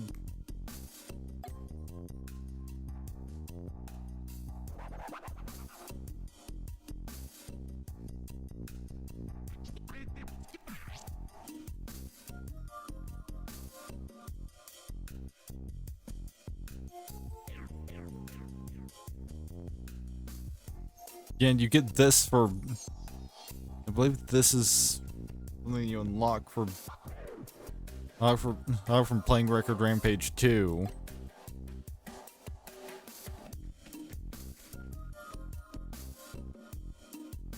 They've unlocked literally everything you can get from that game. Time to head back into Magma Gorge, so urge to play.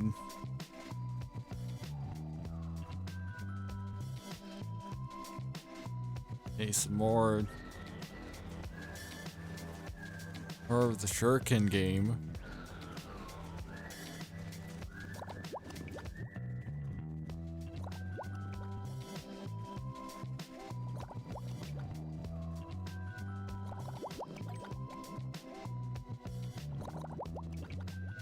Okay, the Hoda's right near here. Real quick switch over to Wasabi.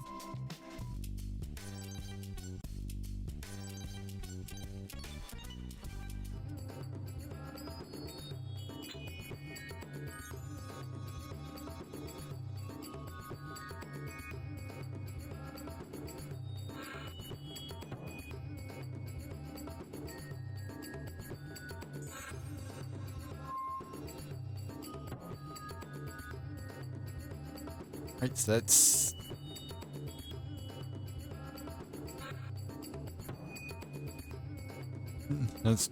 20's dealt with.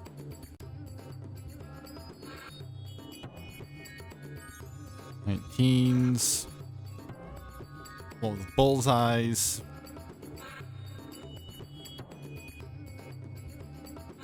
One to accomplishes literally nothing.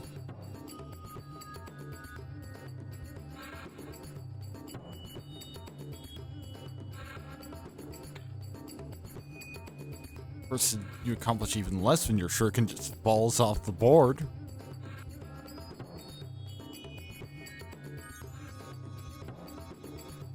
Right, the 17s are done.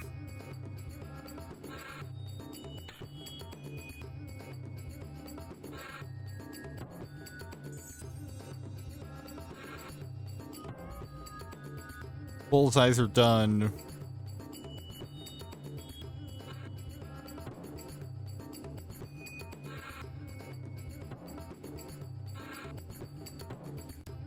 Teens are done, so now we've just got to do the 16s and the 15s.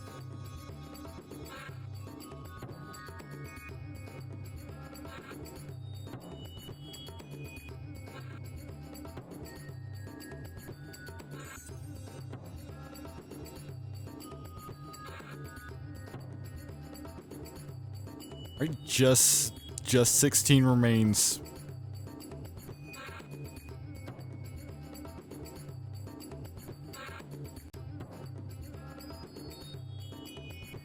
Do well enough at hitting the 16 means then that's my best score so far because as I got 26 remaining shurikens.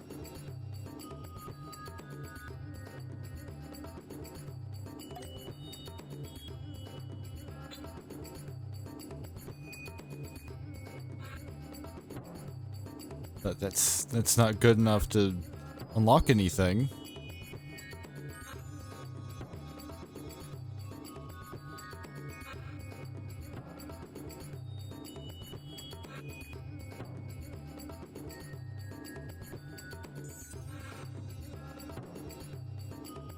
That's 20. That's a useless 3.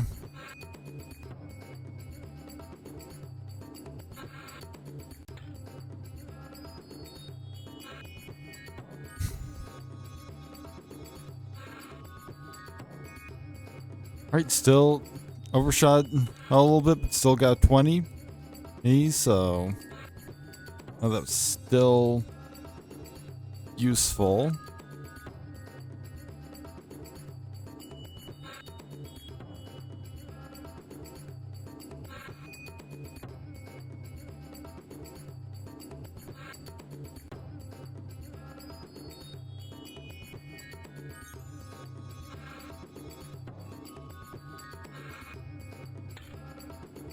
Of course, I've got to have at least one indication of my shuriken falling off, specifically on the 18.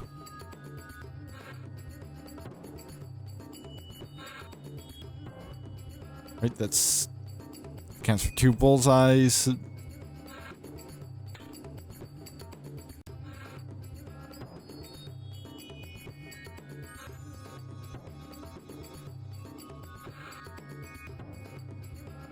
Right, that's the 18's done. So I just need one bullseye.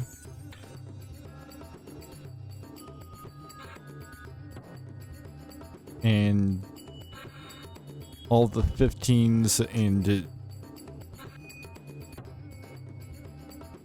16s. Alright, bullseyes are done.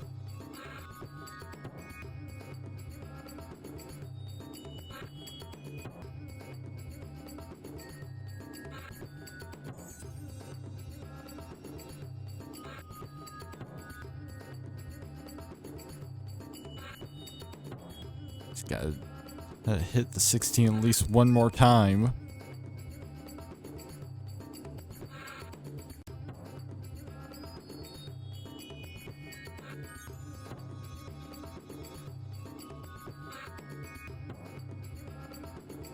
There we go now.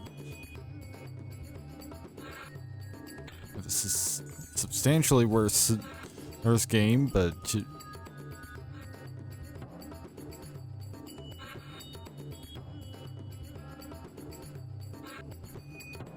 might still be able to pull it off. Hit the damn 15.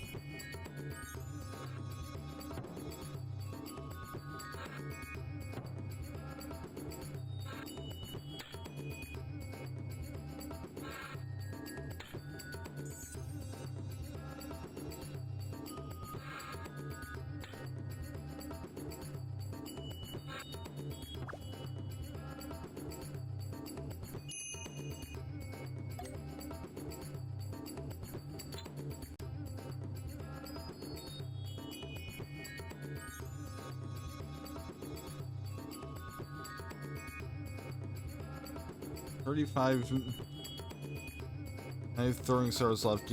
That gives you a score of 564, or for trophy, crib access and a sacred Torii gate. 10 games can apparently give the gem shard.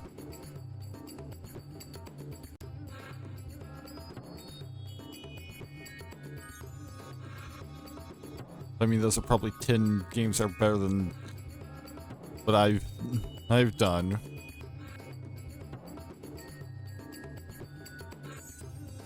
Well, clearly score is an important element.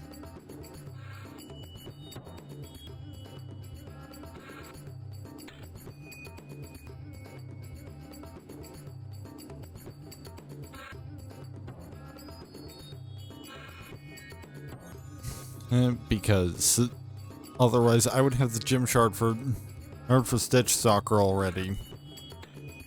If it was just as simple as getting the number of games.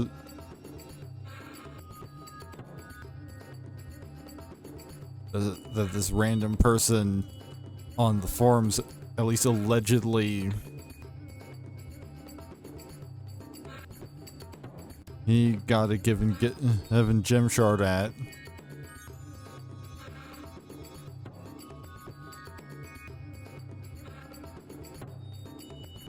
Because I mean they're also not providing any proof, so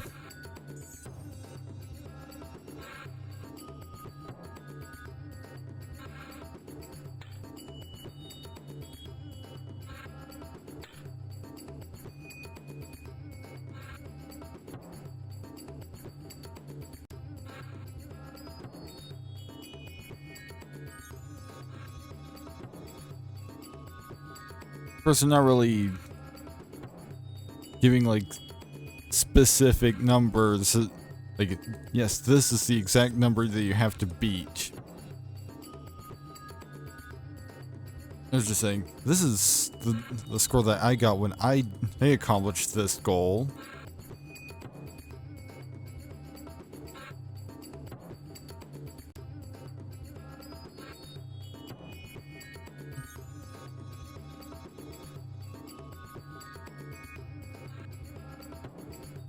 Since but this seems to be about the best I have to go on for this stuff.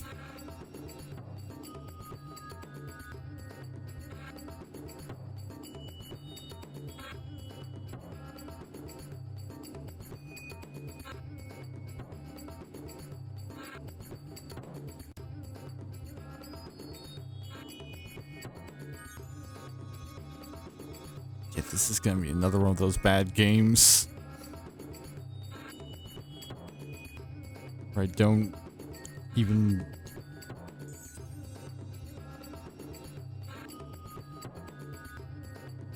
Yeah, I believe this is the third... Yeah, this is the third for this round, so...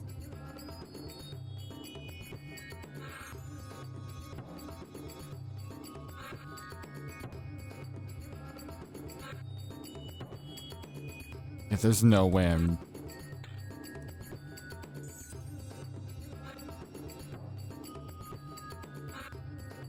Being more than a 10 on this one.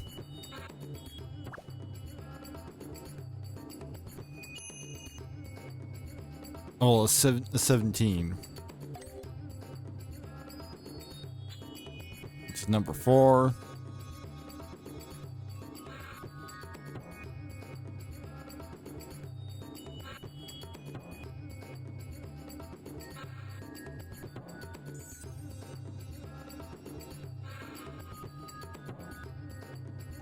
Managed to get it in the wall.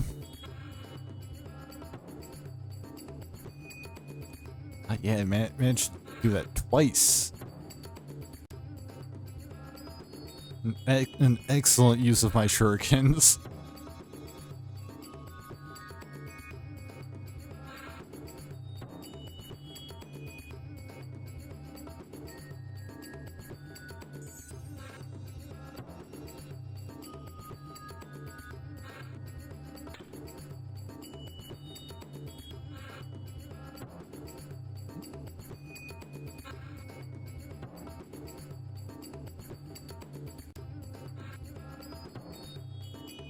That's 19s and the 20s done.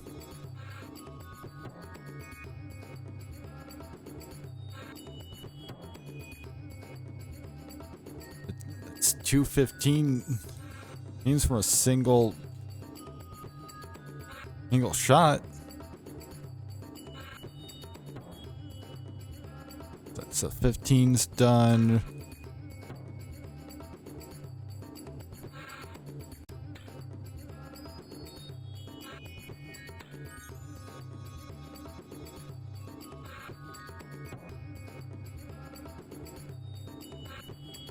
It's 116.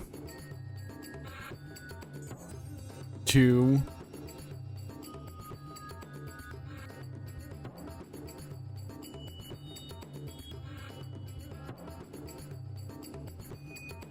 It's 316s.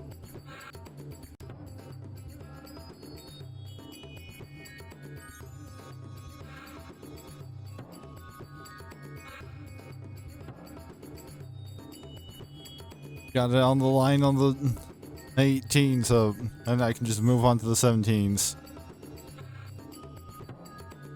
And then once I get the 17s, I can just spend all these remaining shurikens getting as many bullseyes as I can. Oh. I just got 2 in a row.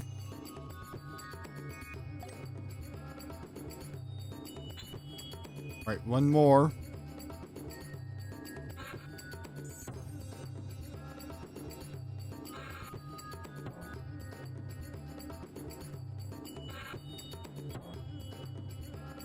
Alright, that's 19. He's done.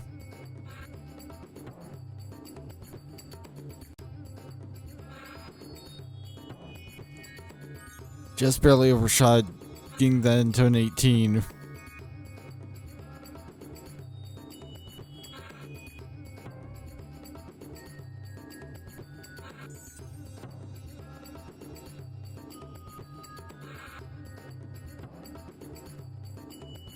It's 20's done.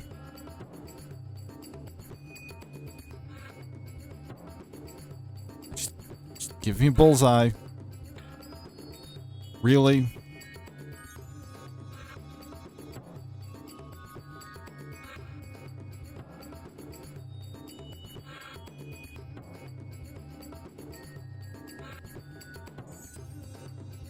$15.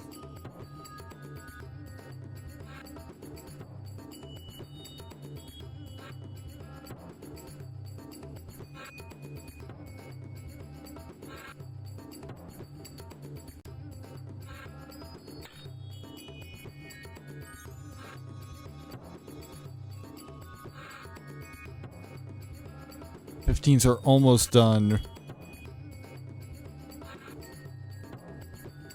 15s are done.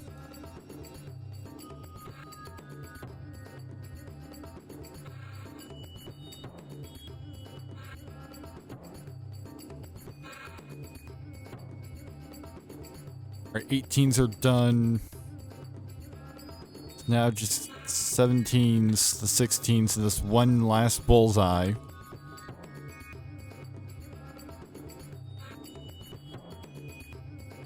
Right, 17s are done.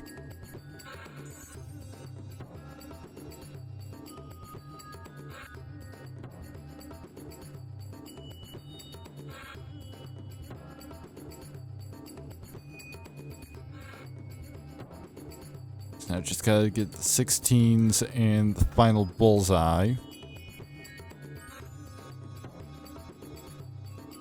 Alright, we've got 16 tries of the getting one last bullseye.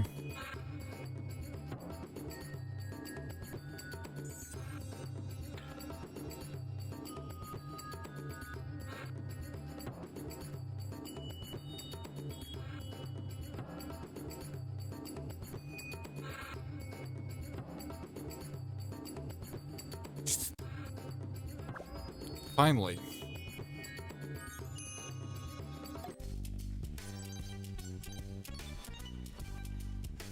And that was 5. Switching back to bones.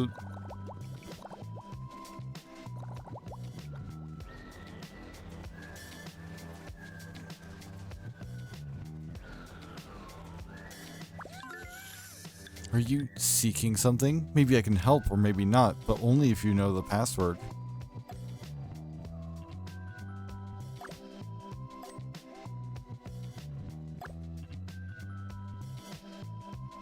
Okay, so now I have a quest to find a password. But I have no idea how to do that. And there's somebody somewhere that knows a password. Presumably, like, I should hope that probably somebody in one of the base game locations.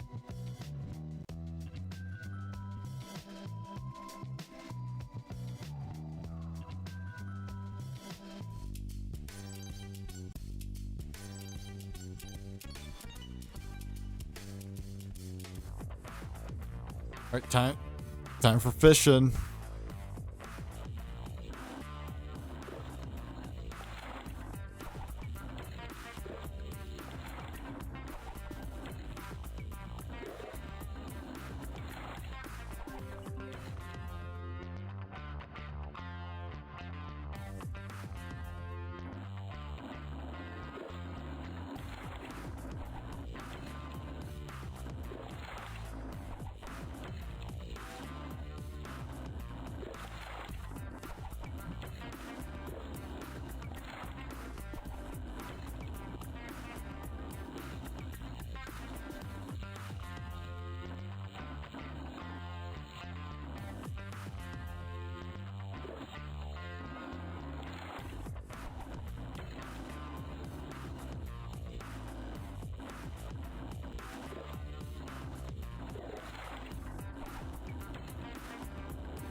That means it's time for my hand to immediately start hurting for some reason.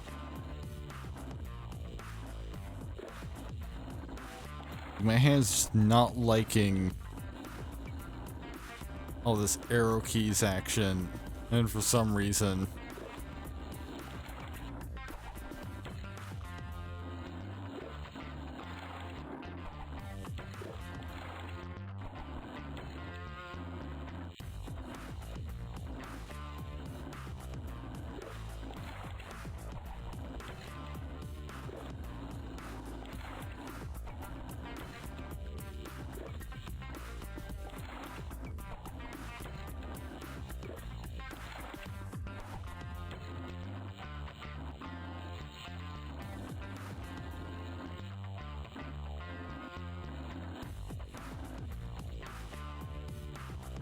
particularly the pressing and holding the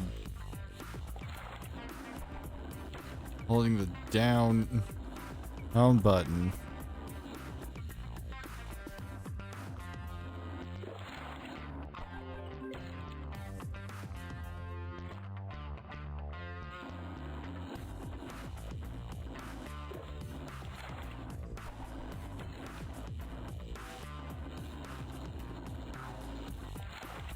And caught a boot, so I lose 100 points. Then I immediately got a triple afterwards, so that made up for a lot of it. I think that made up for it and then some.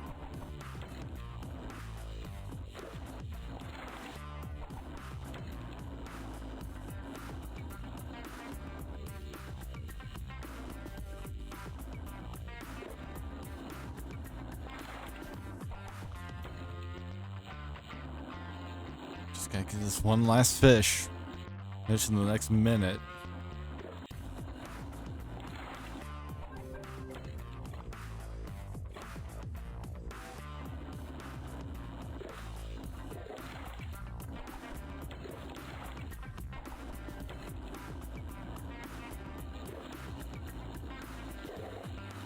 Nice triple.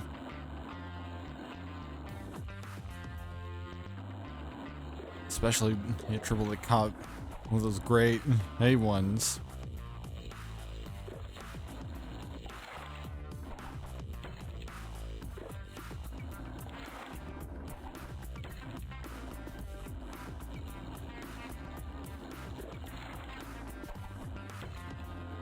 Just one last brown one.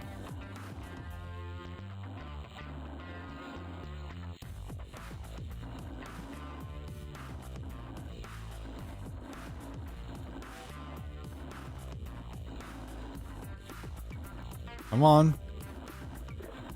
There we go.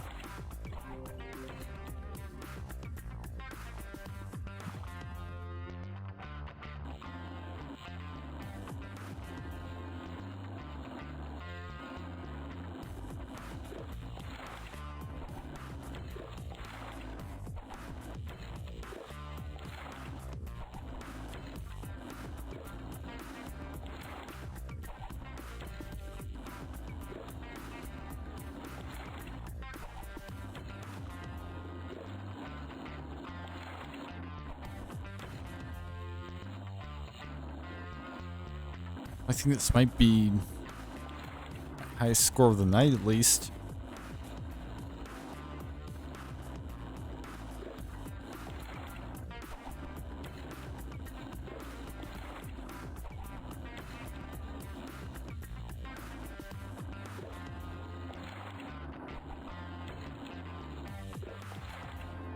Just one more of the gray boys.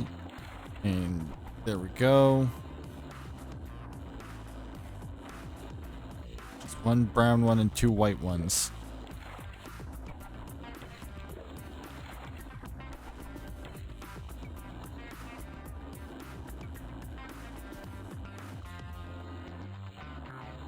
And I caught the boot.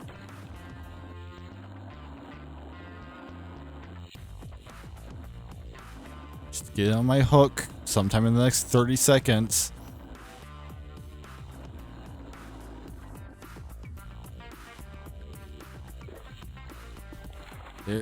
There we go.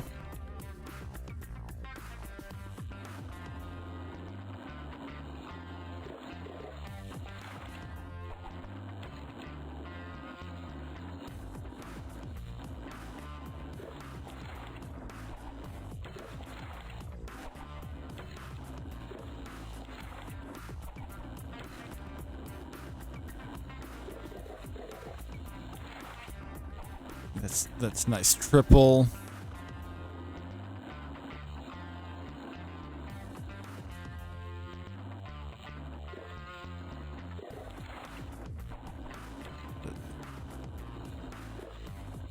Now we're down to just very basic fish.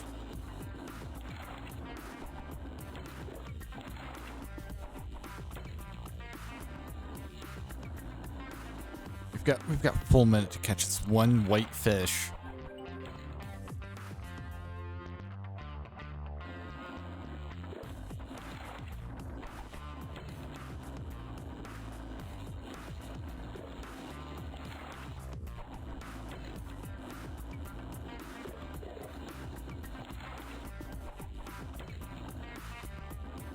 We might actually hit the 30.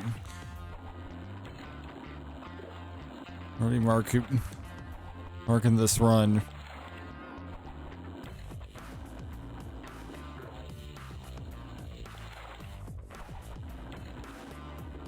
Of course, catching the boat doesn't help.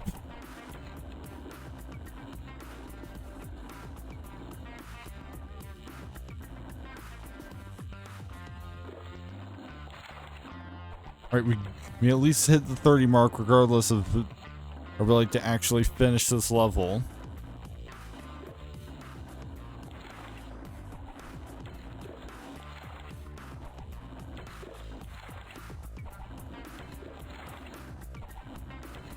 Oh, we might actually finish the level and just get this one last brown one.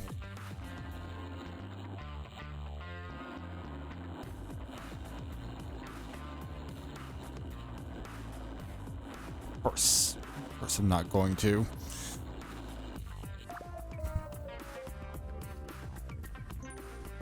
I did get the trophy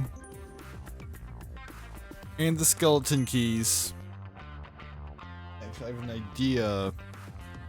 Something I might be able to do about the pain situation. So be right back. I need to locate something. A piece of hardware.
Alright, I'm back. So I have in my hand now Xbox controller.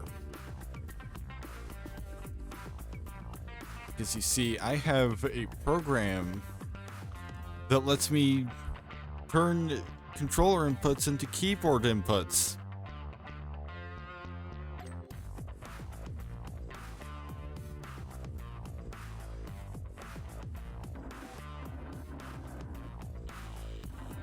And it is working like a charm.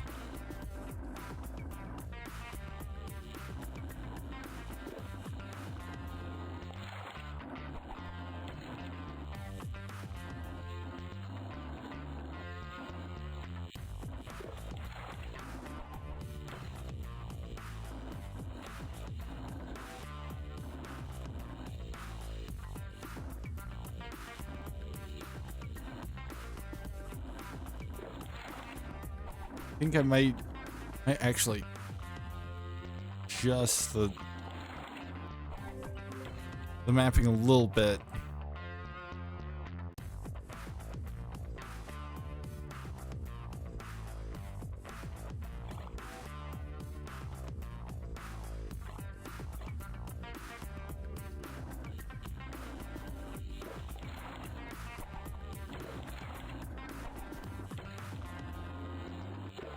There we go. Now I have basically both sticks keyed to all 4 arrow keys.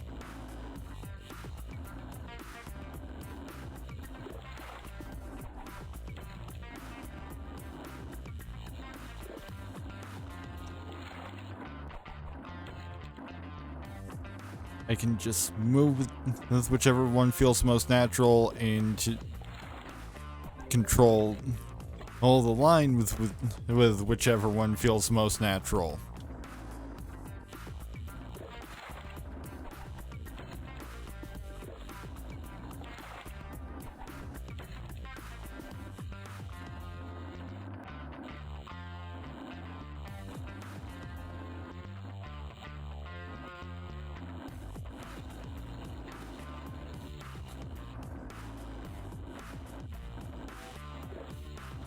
So I'll be run number 3 for this rotation.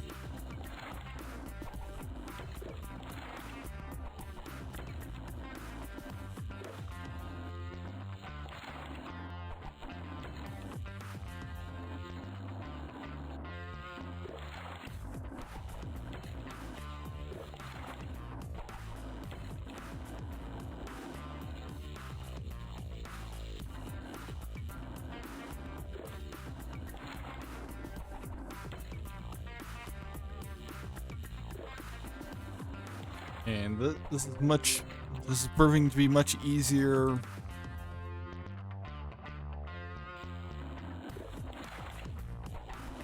on my arm.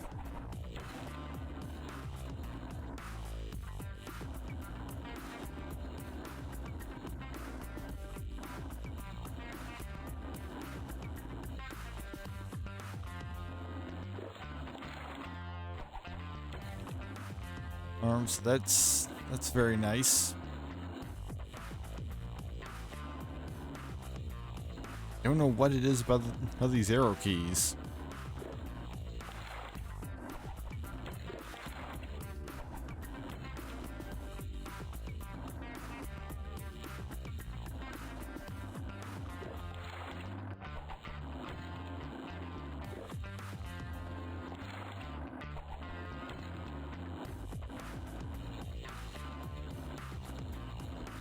Because like I've run into this issue before.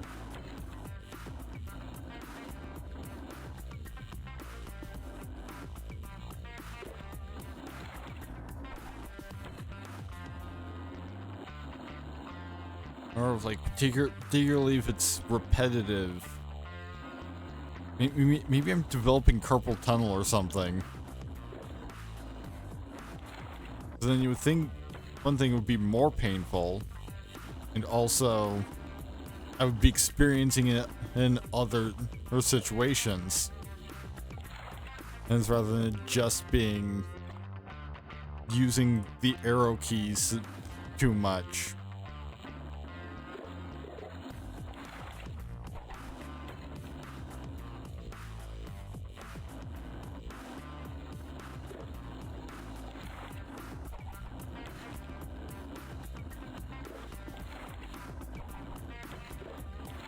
First, you know, this is also giving both hands an opportunity to share the load, so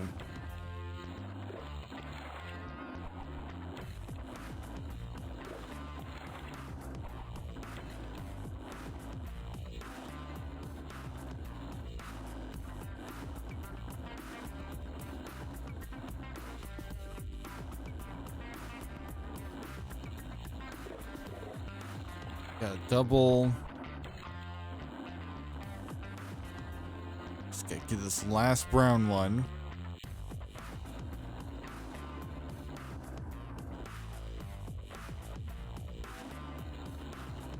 Just with the brown ones, I mean, it's ever so slightly more troublesome than most.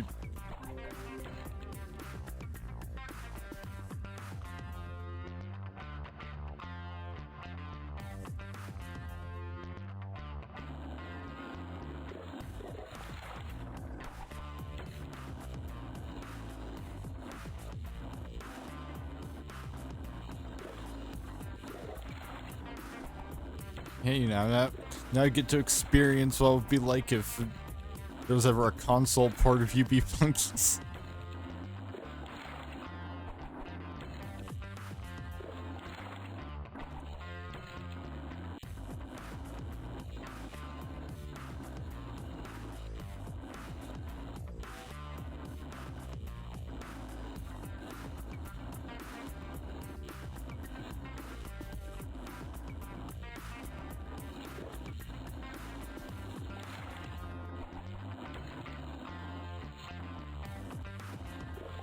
Which, I mean,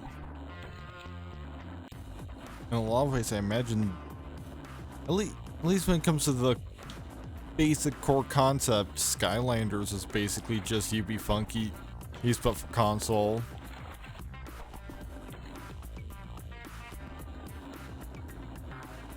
Like, I mean, at least it was within the same genre.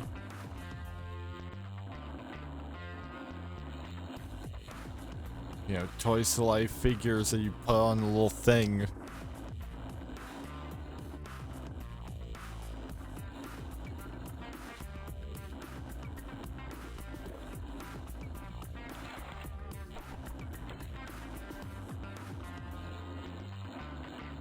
You know, presumably you unlock new things with each figure. I mean, since my understanding, like, Skylanders had like a puzzle or a combat element to it. It could just be that some of them are better at certain tasks. And that's game over.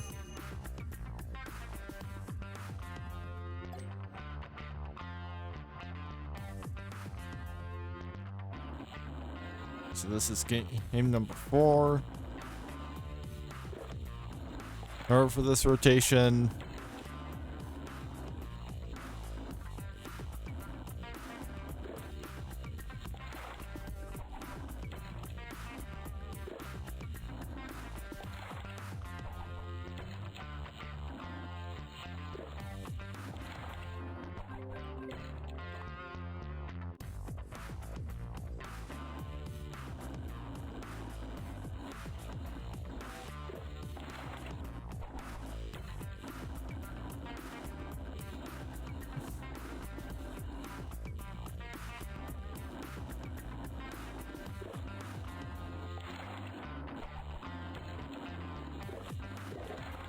You know,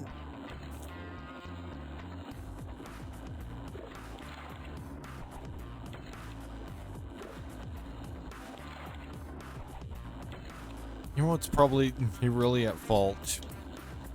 If there's like something weird with my arm related to pressing the arrow keys, it's probably the fucking Altador cup. Back when I used to participate in that.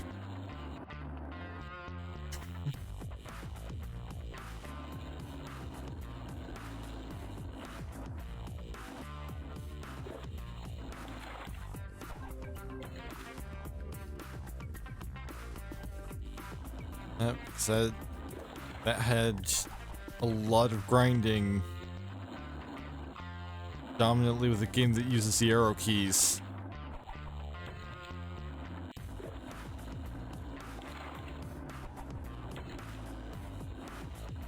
No wonder people are willing to cheat just to skip the grind.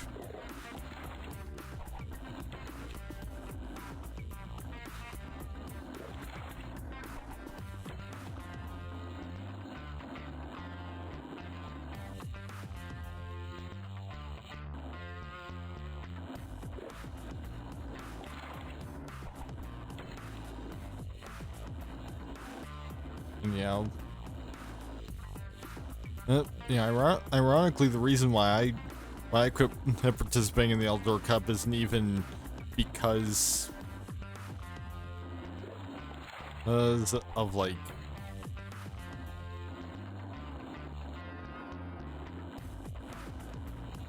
you keep avoiding the grind. It's because of the corruption.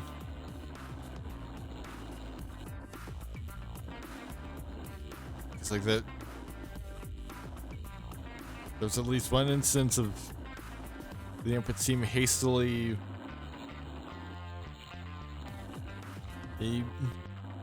changing the listed scores to cover up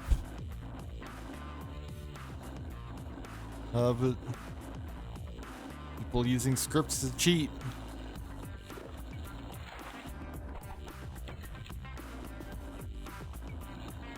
And apparently there was practically like a shadow war going on the entire time.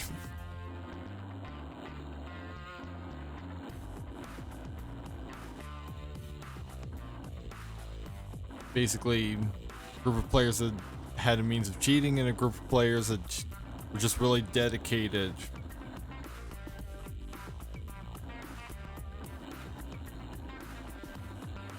But unfortunately, as it turns out, rather than just simply stopping at defeating the cheaters, essentially, which is to say, basically countering them until the institution of the CAPTCHAs,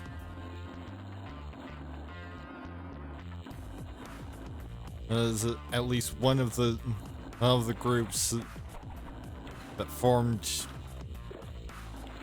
it basically became the problem.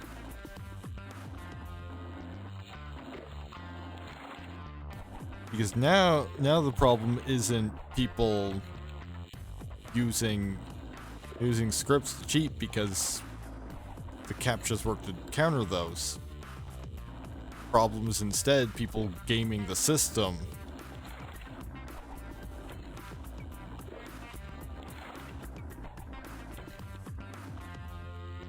And the only way to stop legitimate players taking advantage of a broken system is to change the system.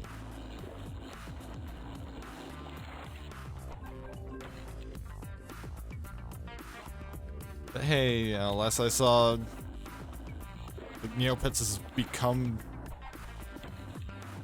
their own entity again, rather than being owned by Viacom and then Jumpstart or whatever. Jumpstart is just no more. So maybe, just maybe, the new team in charge will actually do something about the situation. But last I saw, they've still got quite a bit on their plate. Other than that,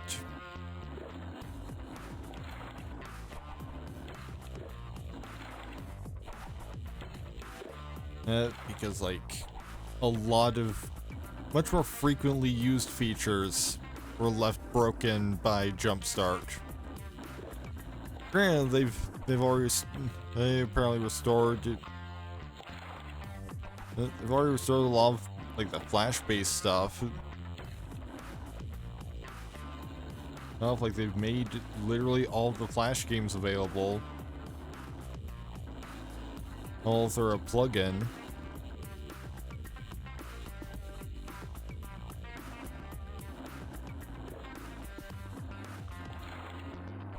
This is...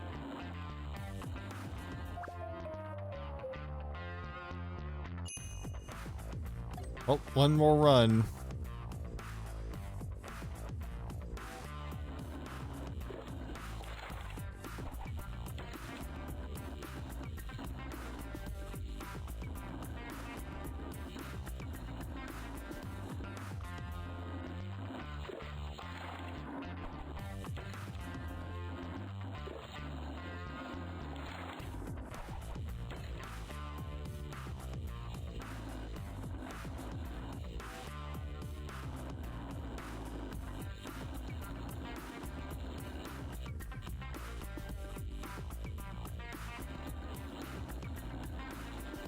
You know, maybe one day I should do like a Neopet stream.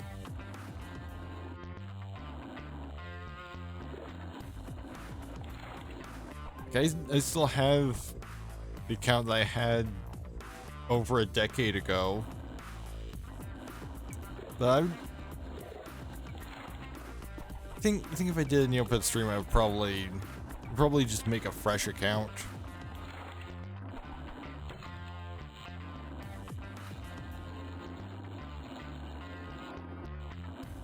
Like basically, because I believe the rules on having a side account are just simply don't do like the dailies. You know, don't use it to skirt around daily limitations.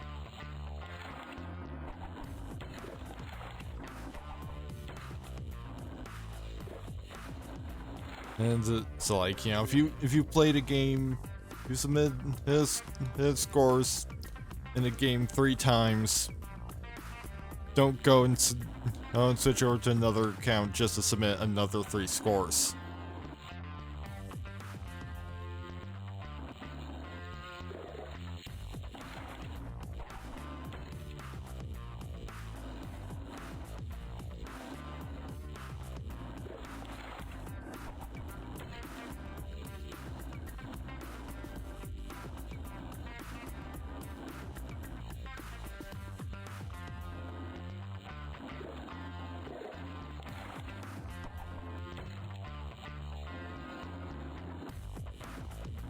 Jimmy, you know, like a Neopet stream could actually be pretty solid for, you know, all of these November streams.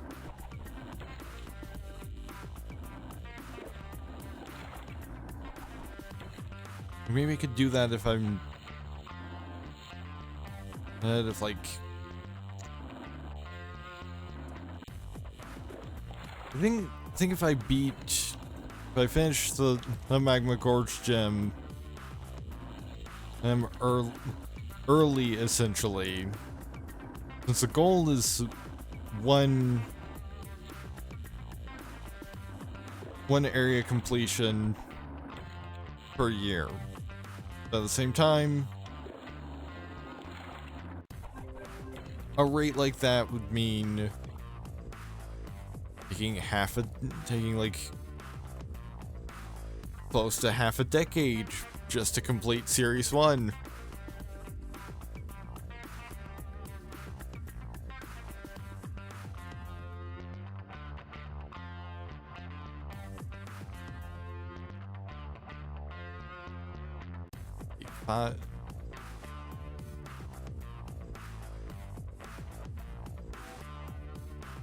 Yeah, it would take almost a decade.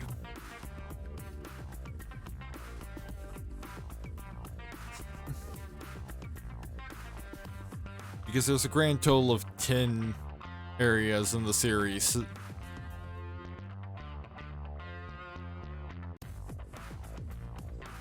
Granted, I would be able to skip one of them because one of them is just as the Speed Racer tie-in that has no relevance to the plot. I believe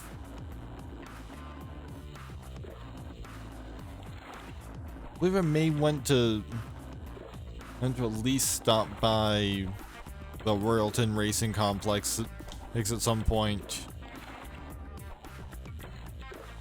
Because I believe that's how you get a garage. At least I think that's a thing. So if I recall correctly, you can get a garage which acts as an additional whole room in your house. Yeah, no, just an additional room in your crib.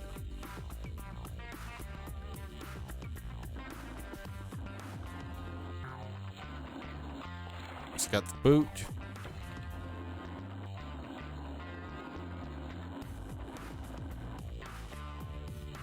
And that means another room to decorate.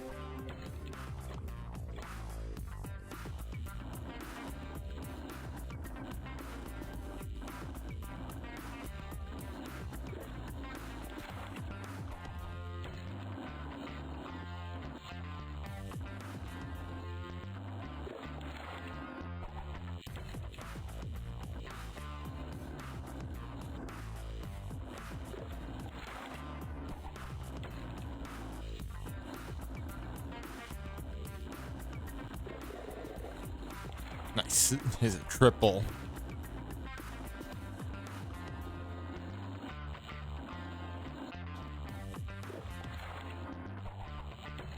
See, if I was to do a Neopet stream, I would probably actually want to pre-prep the account a little bit in advance. And it's because there's only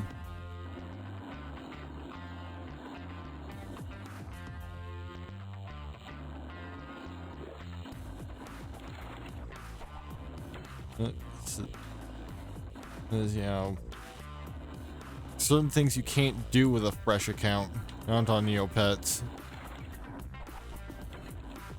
One thing is that, like, having a fresh account means more things to do, actually. Because, like, part of why I don't play Neopets as often as I used to is not only because, you know, I've gotten older and busier with other things, but also I ran low on things to do. Because I was like, I got 2 of the main pets I wanted. I got the lab ray done. And so it's like, what more is there for me to accomplish here?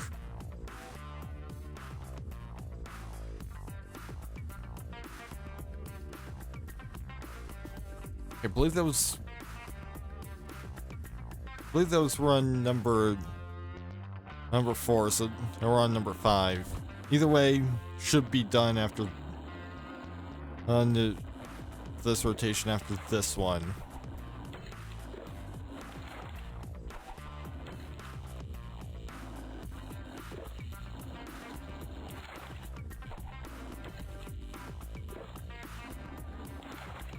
Because, you know, getting an extra run of any of the games can't hurt.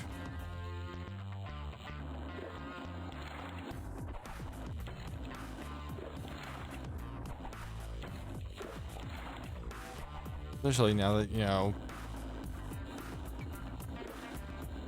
not seemingly causing me physical pain, or at least discomfort.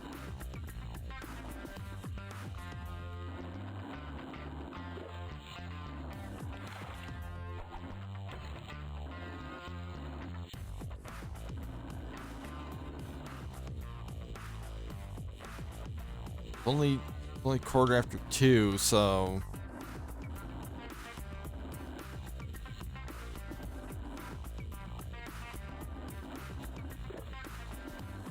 he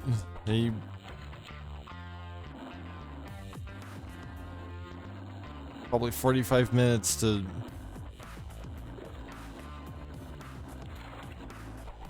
do the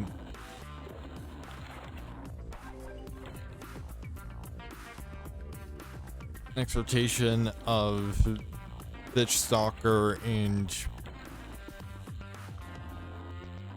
the shuriken thing.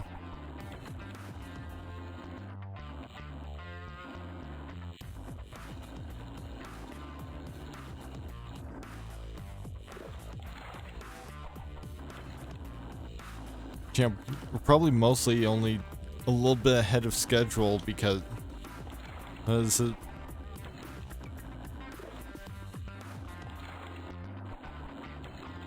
as I've gotten because I got a gem shard from because I got the gem shard from a game that I already played a little bit last November. So, yeah, I had a head start.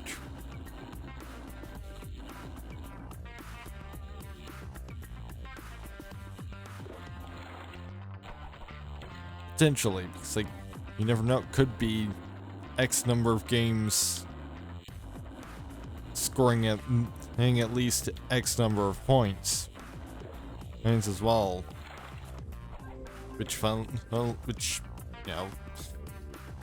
enough is how the Eldor Cup works.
I get the red one, then you can get the white one.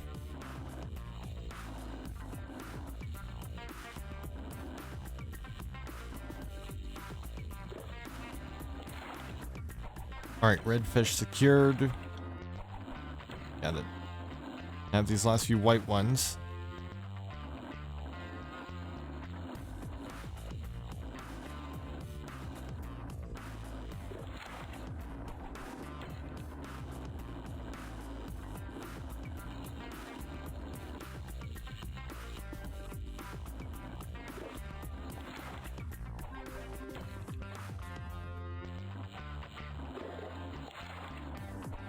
Right, there's double. All the gray ones have been caught already.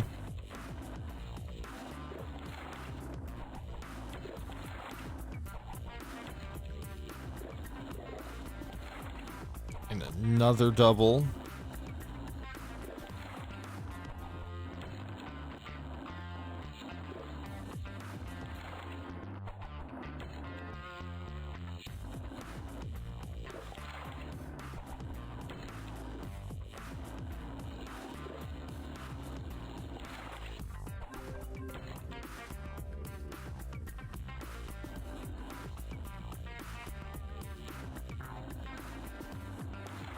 And got the boot.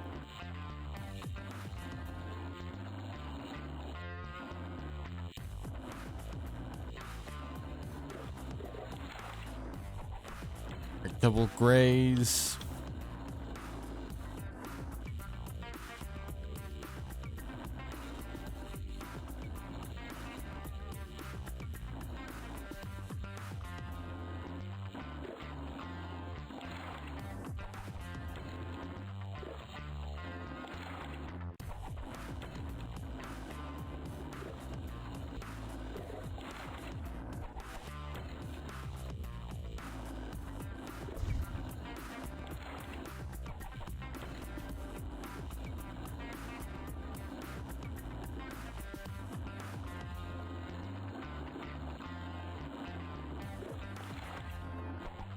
one gray one remains, and then it's just all white ones.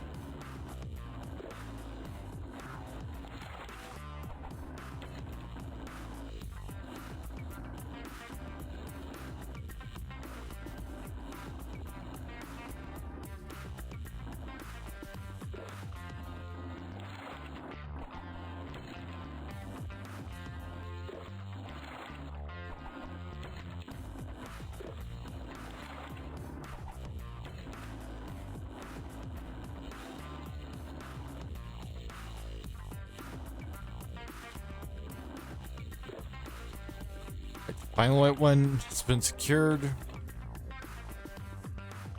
How many? What's the estimate? No, the number 19.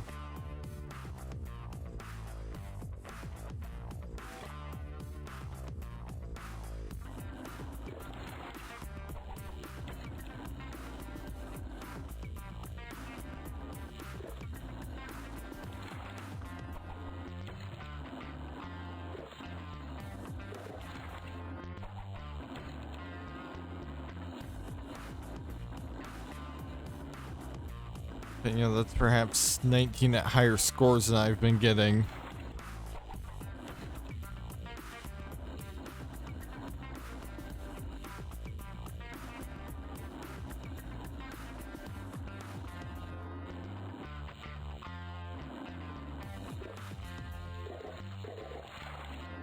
Oh, got a triple. Well, so that should help.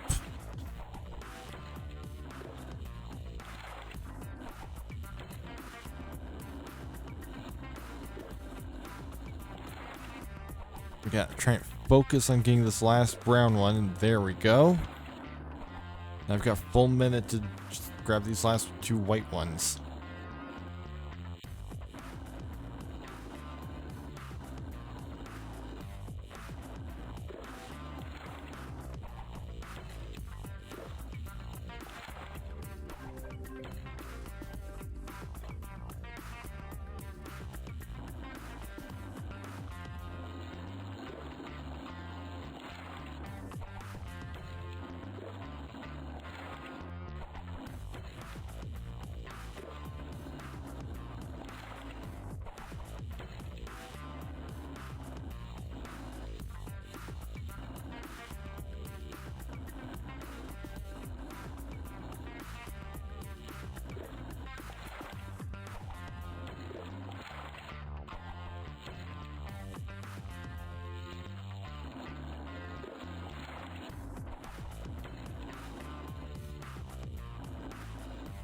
That's just...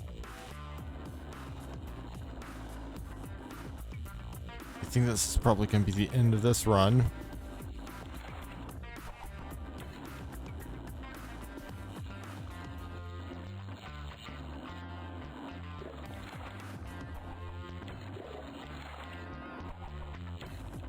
Yeah, I don't think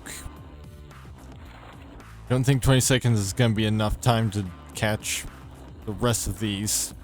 Especially with 2 brown ones still all on the loose.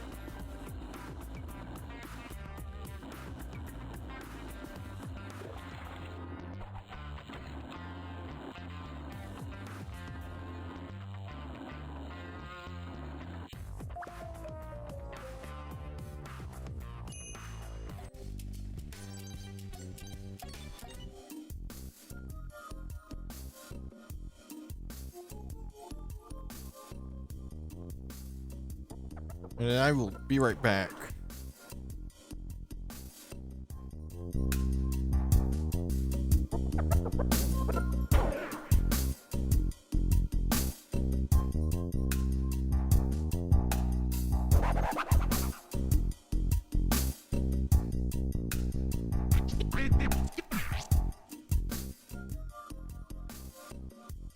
Alright, I'm back. Now we can play some Stitch Stalker.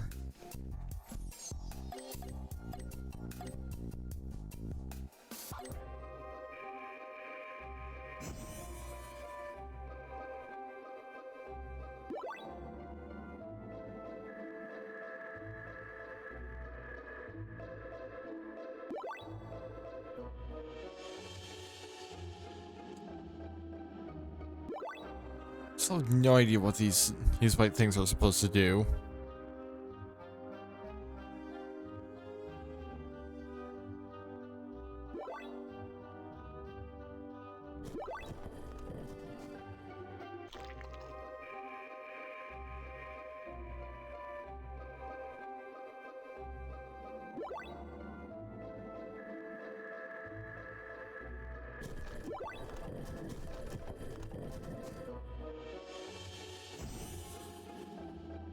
Bakery.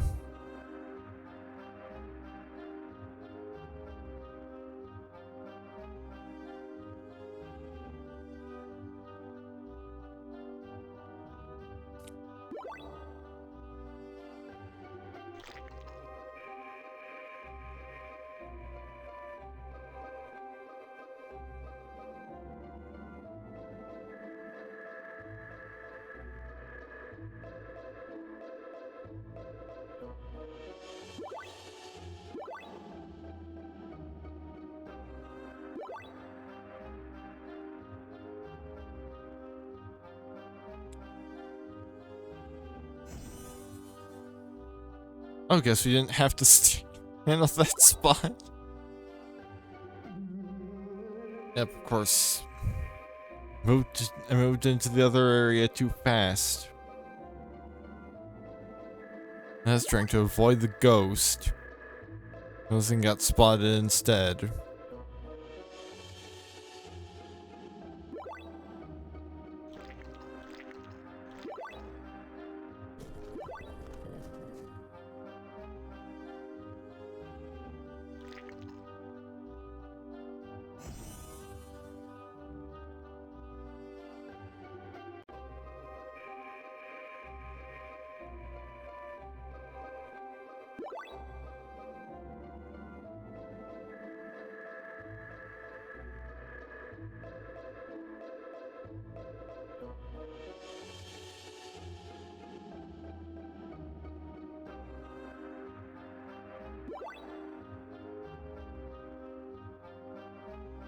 Nice, the ghost just kind of gave up.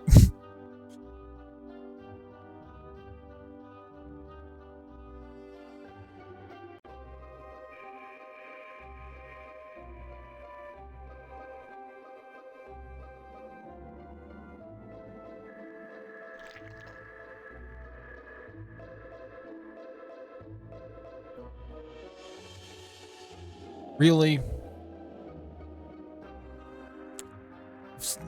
I was off screen at that point.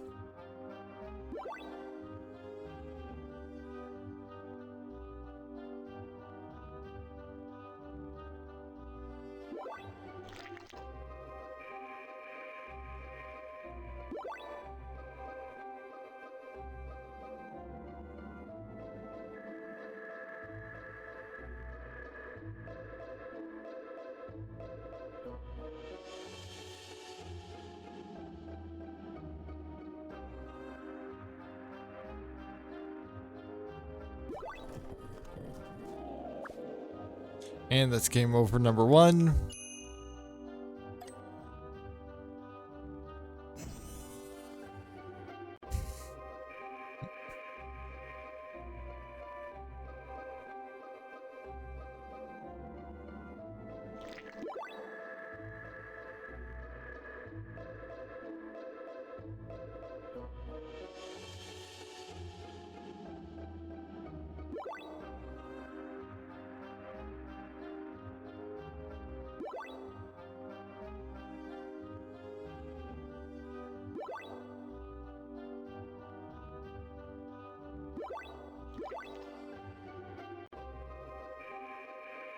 Right, off to the bakery.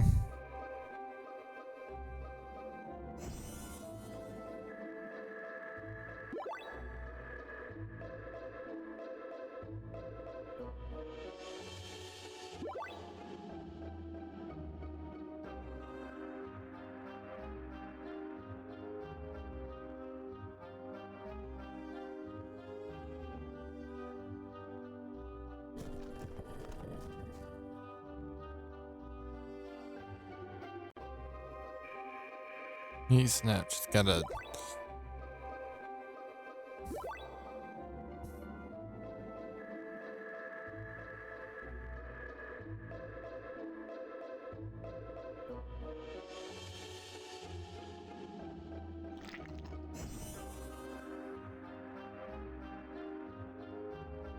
Right, man, should lead that.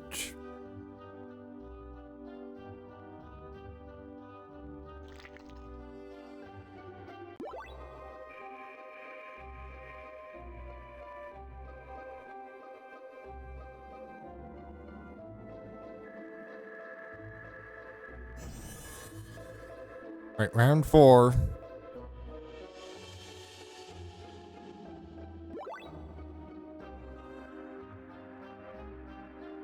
Or this is evidently where the difficulty spike starts. Or to whatever extent this game has one.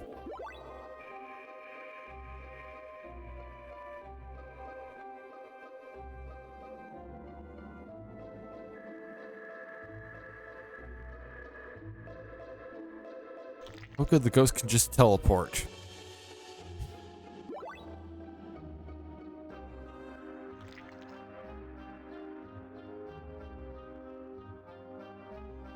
Which, I mean, makes sense because, like, it's a ghost. It's not limited by physical... by the...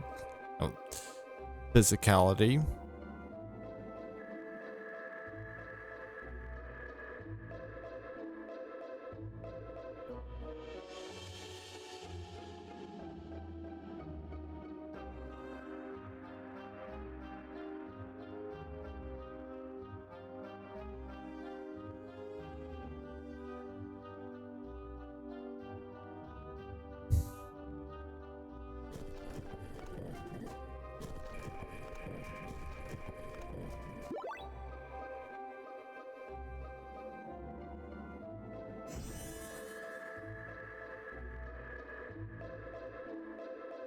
So now we're in the part where seemingly the goal is just survive.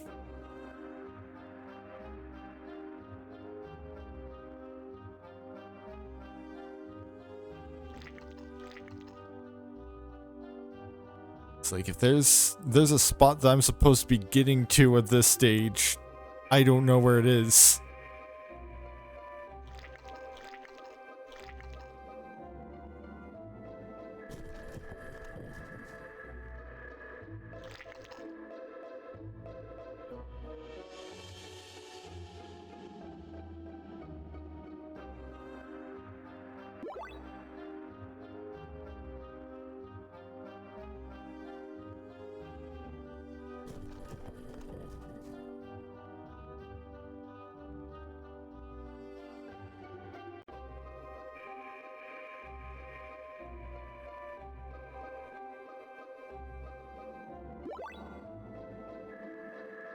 And all trying to return to where I think is the start.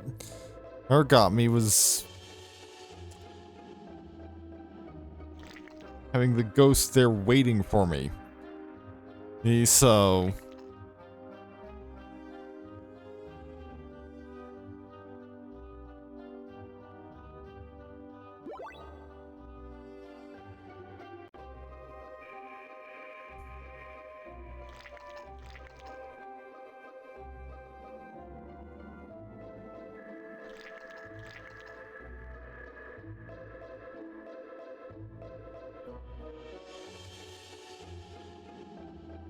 like, am I maybe supposed to find the surprise party? Like,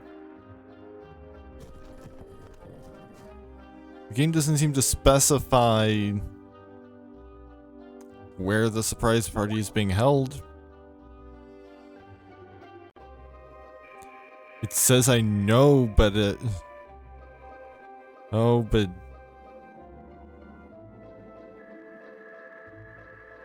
at the same time,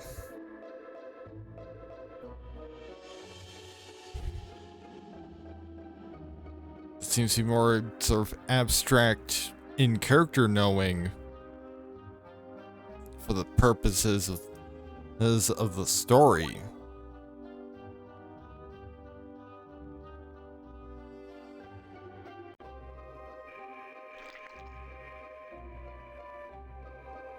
Oh, okay. There we go.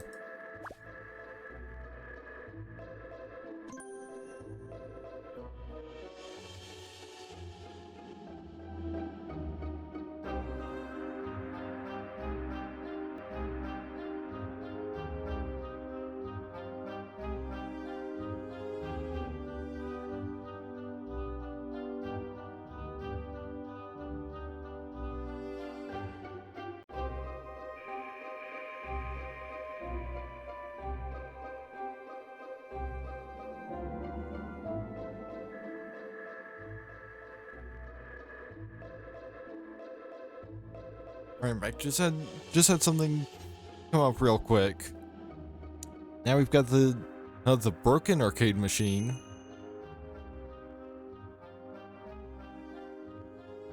However, from the looks of it, that was not enough to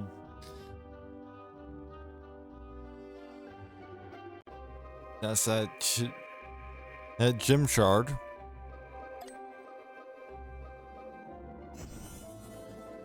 I believe this will be our third run. And for this rotation.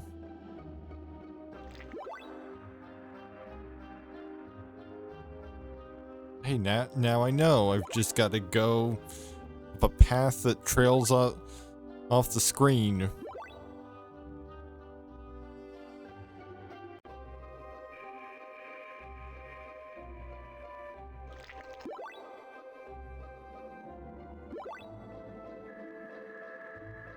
Assuming that I get to that point again.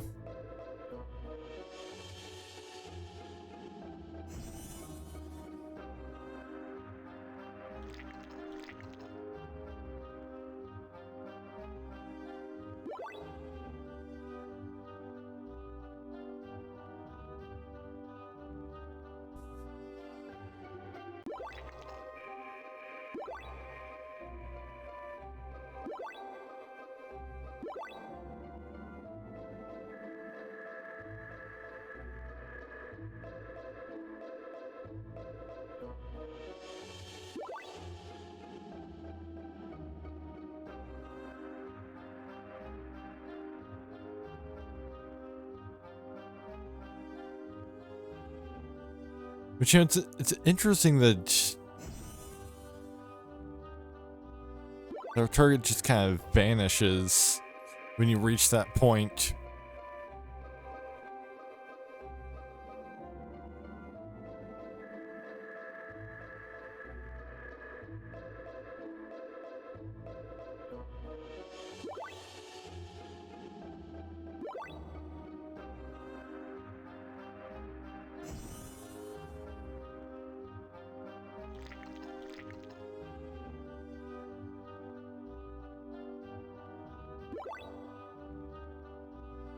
And I still have no idea what the white stuff is supposed to do.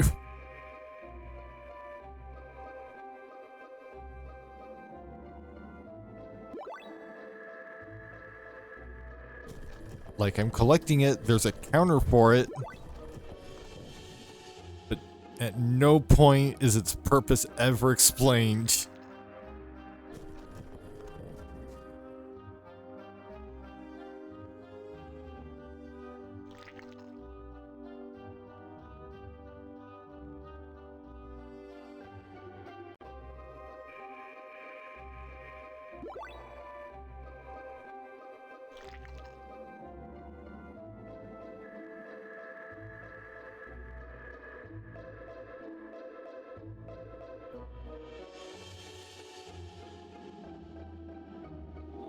And of course, I just barely get caught.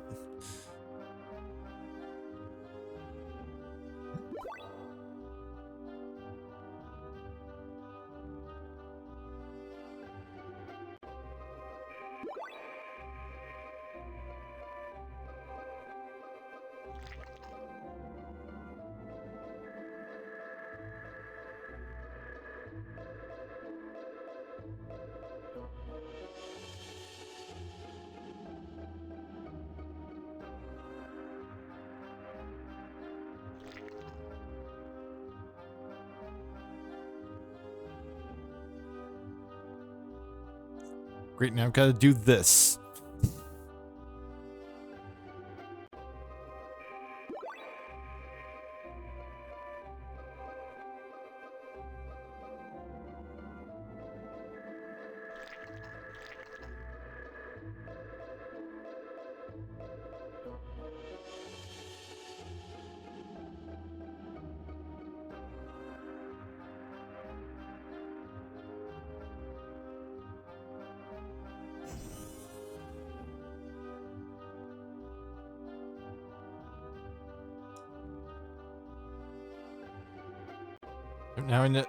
Now that I know, I need to head towards the top part of the stage.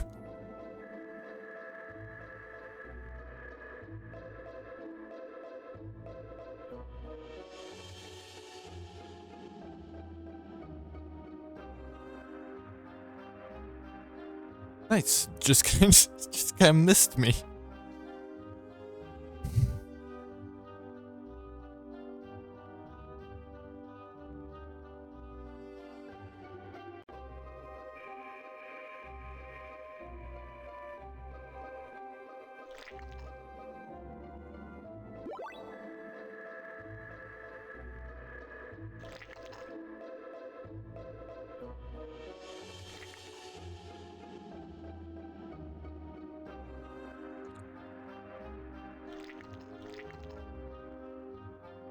Another close encounter. Unfortunately, I believe I went the wrong way.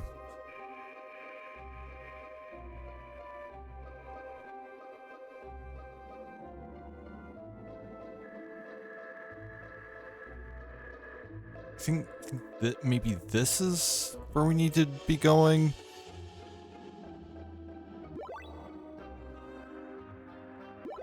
Yeah, that looks like it.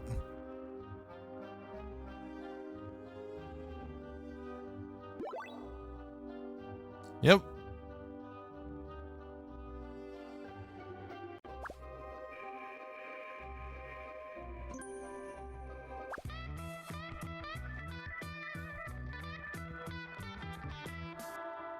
Great Tinker's Ghost! You found another gem shard! This is a fantastic development. If we can reunite the gem shards, we can regain their once awesome power. If there are more, we must find them. Alright, so that's Stitch Stalker done.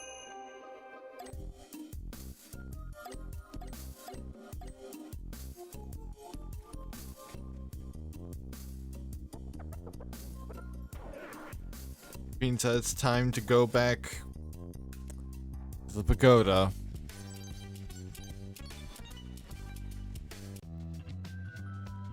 Hey, two gem shards in literally the first stream of the name of this game, name of the month.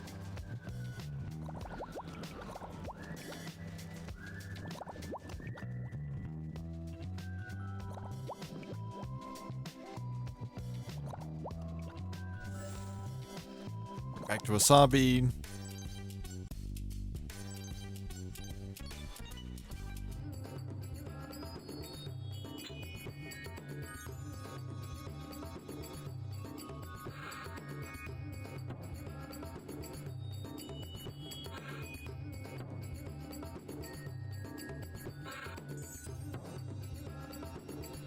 If we keep up this pace, and we might actually be able to complete 2 areas this year, which would be quite good.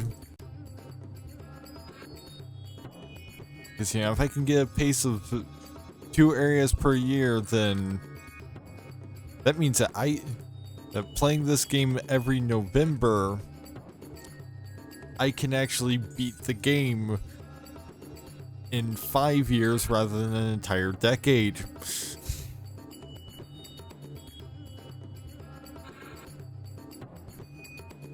Like that's kind of part of why I planned on doing some stuff in Nightmare Rift on Halloween.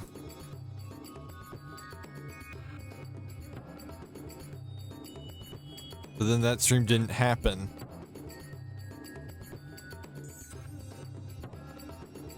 I do have plans, perhaps do that stream in the future.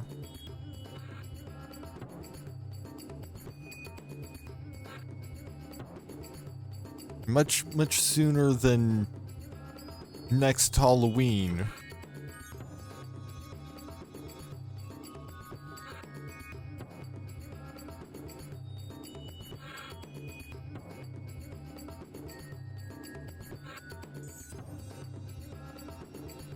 I think part of one thing that is gonna help with the pacing is that in November, I'm pretty sure I've spent a fair bit of time playing games that don't actually get you gem shards. Because there were games associated with the additional Funkies that were added to Funkies Town later.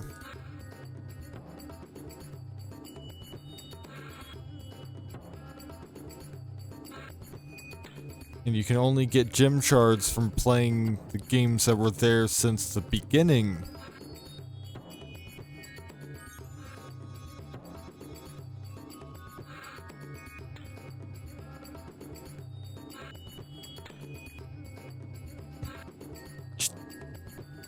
Just need one more 15. And of course 3 bullseyes, but that was so close.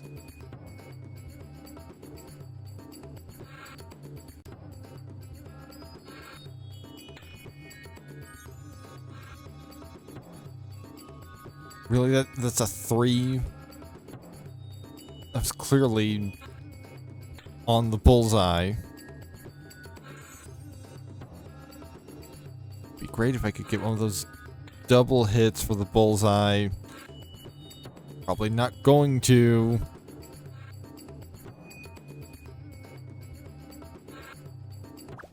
Yeah.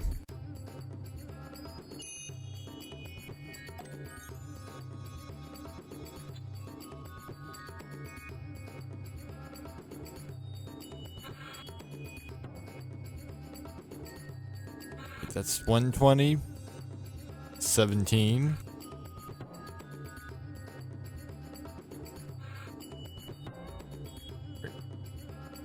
It's double bullseye.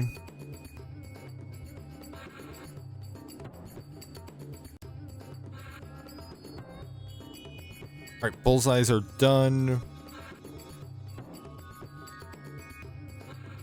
Now I can focus on the actually much easier targets.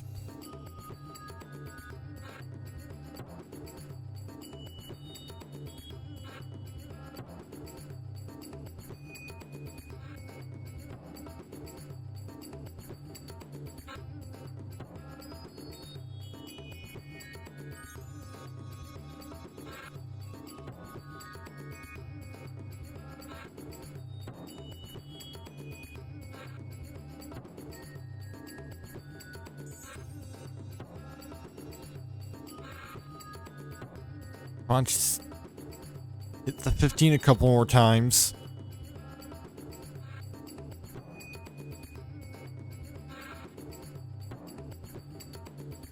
Well, at least that counted for something. Even if it wasn't the number I was aiming for.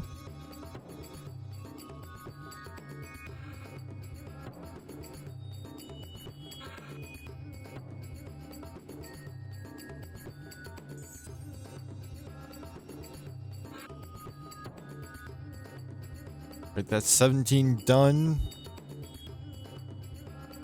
Just need 20, 19, and 18. And done. If I can just...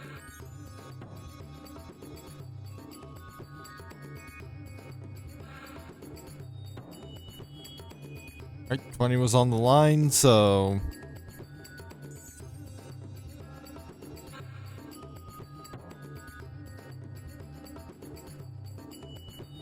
couple hits. Of course my shuriken fell off.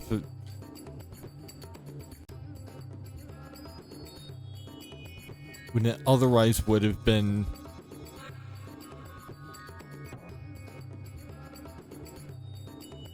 on the line for the 18. Alright, the 20s are done.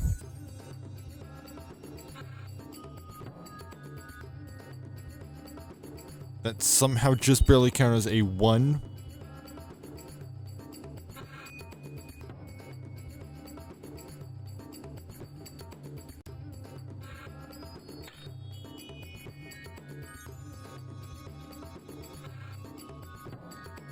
Alright, 18.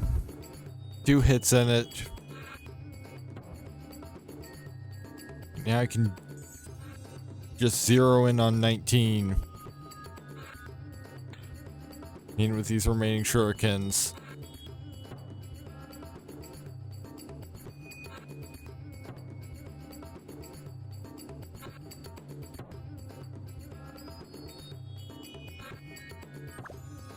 Alright, and that was one last hit on the 19 that I needed. Alright, so it looks like one more game of this. That's for the night.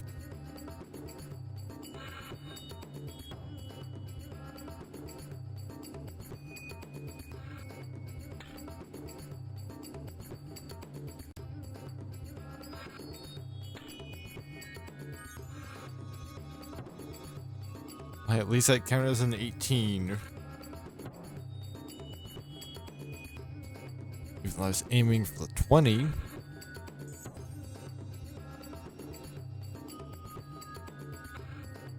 I feel like probably played this once. That's when I was younger. Couldn't figure out how to actually get my shurikens to actually even land on the dartboard, and got frustrated and gave up.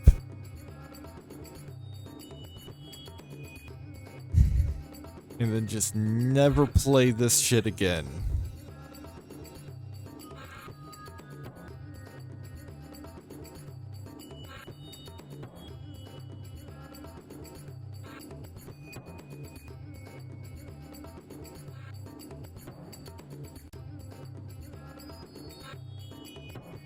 Just need one more hit on the 19. So 19's done.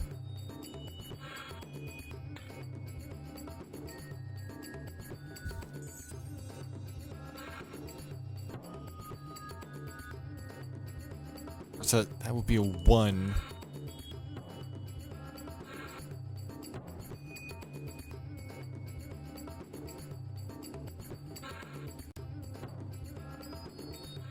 If only 1 was a number that I needed. Because I seem to be doing pretty well at hitting it.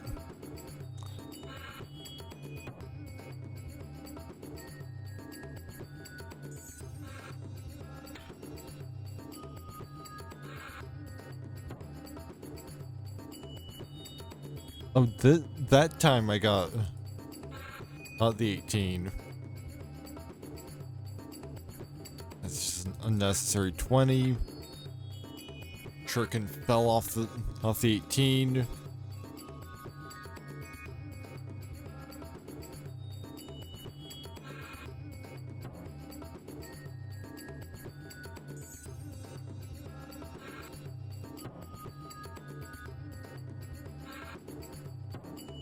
I guess another possibility is that maybe I got bored. It's like, this isn't exactly the most exciting gameplay. Like, I mean, they could have just made it darts. But at least they spiced it up by making it shurikens. And instead.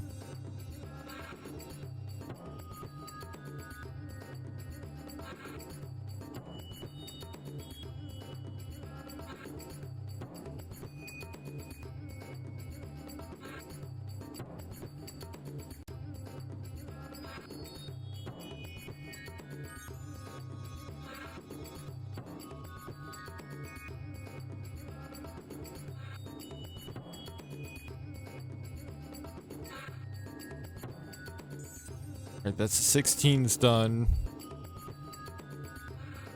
So all that remains are the 15s and the bullseye. Alright, 15's done.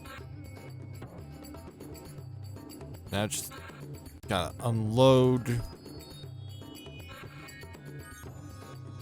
Hopes of hitting the bullseye at least twice.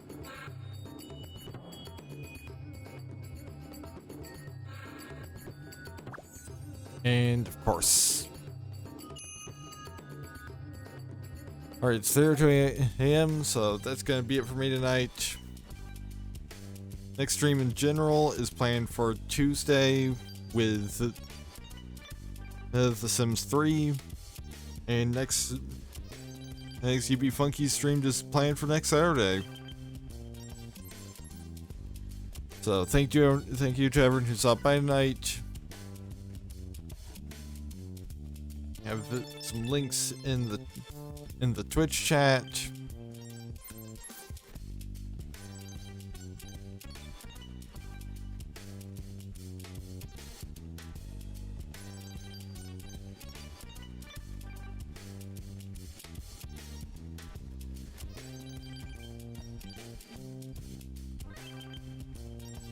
And I'm gonna have to manually. Cause I didn't. Part of it is because, of course, I'm gonna have to manually.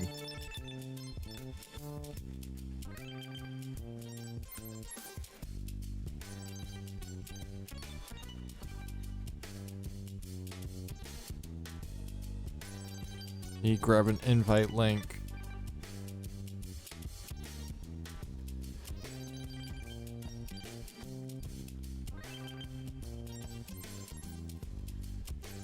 For the Discord, or because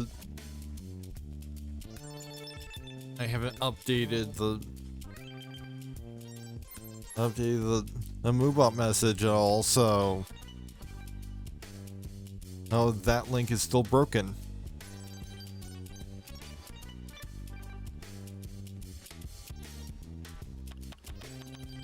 Let's see who I can raid.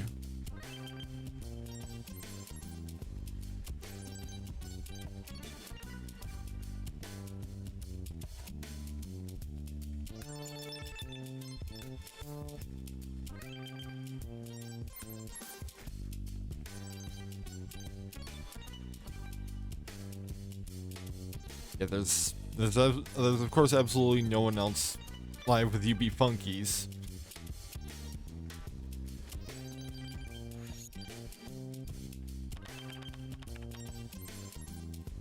Maybe let's check in some sort of category. Nope, absolutely no one.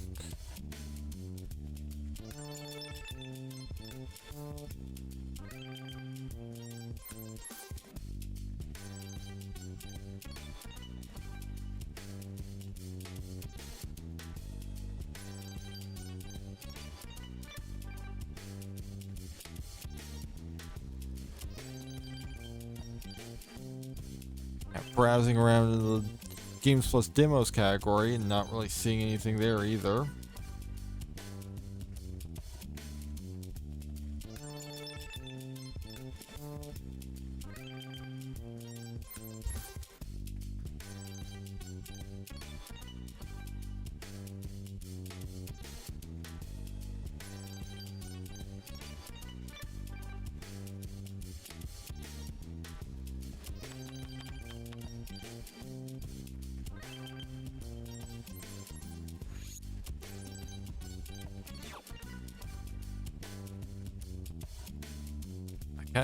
I thought maybe there would be someone around playing Neopets, but not this time.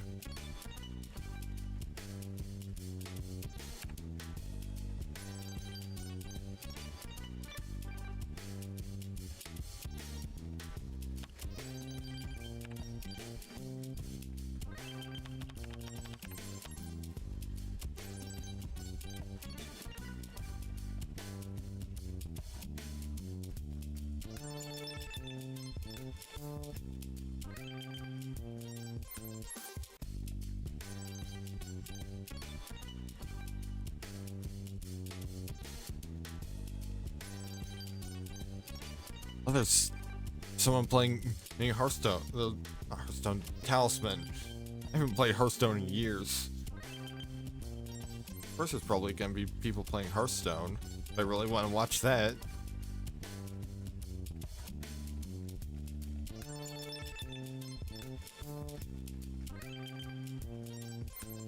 Here's somebody playing Talisman.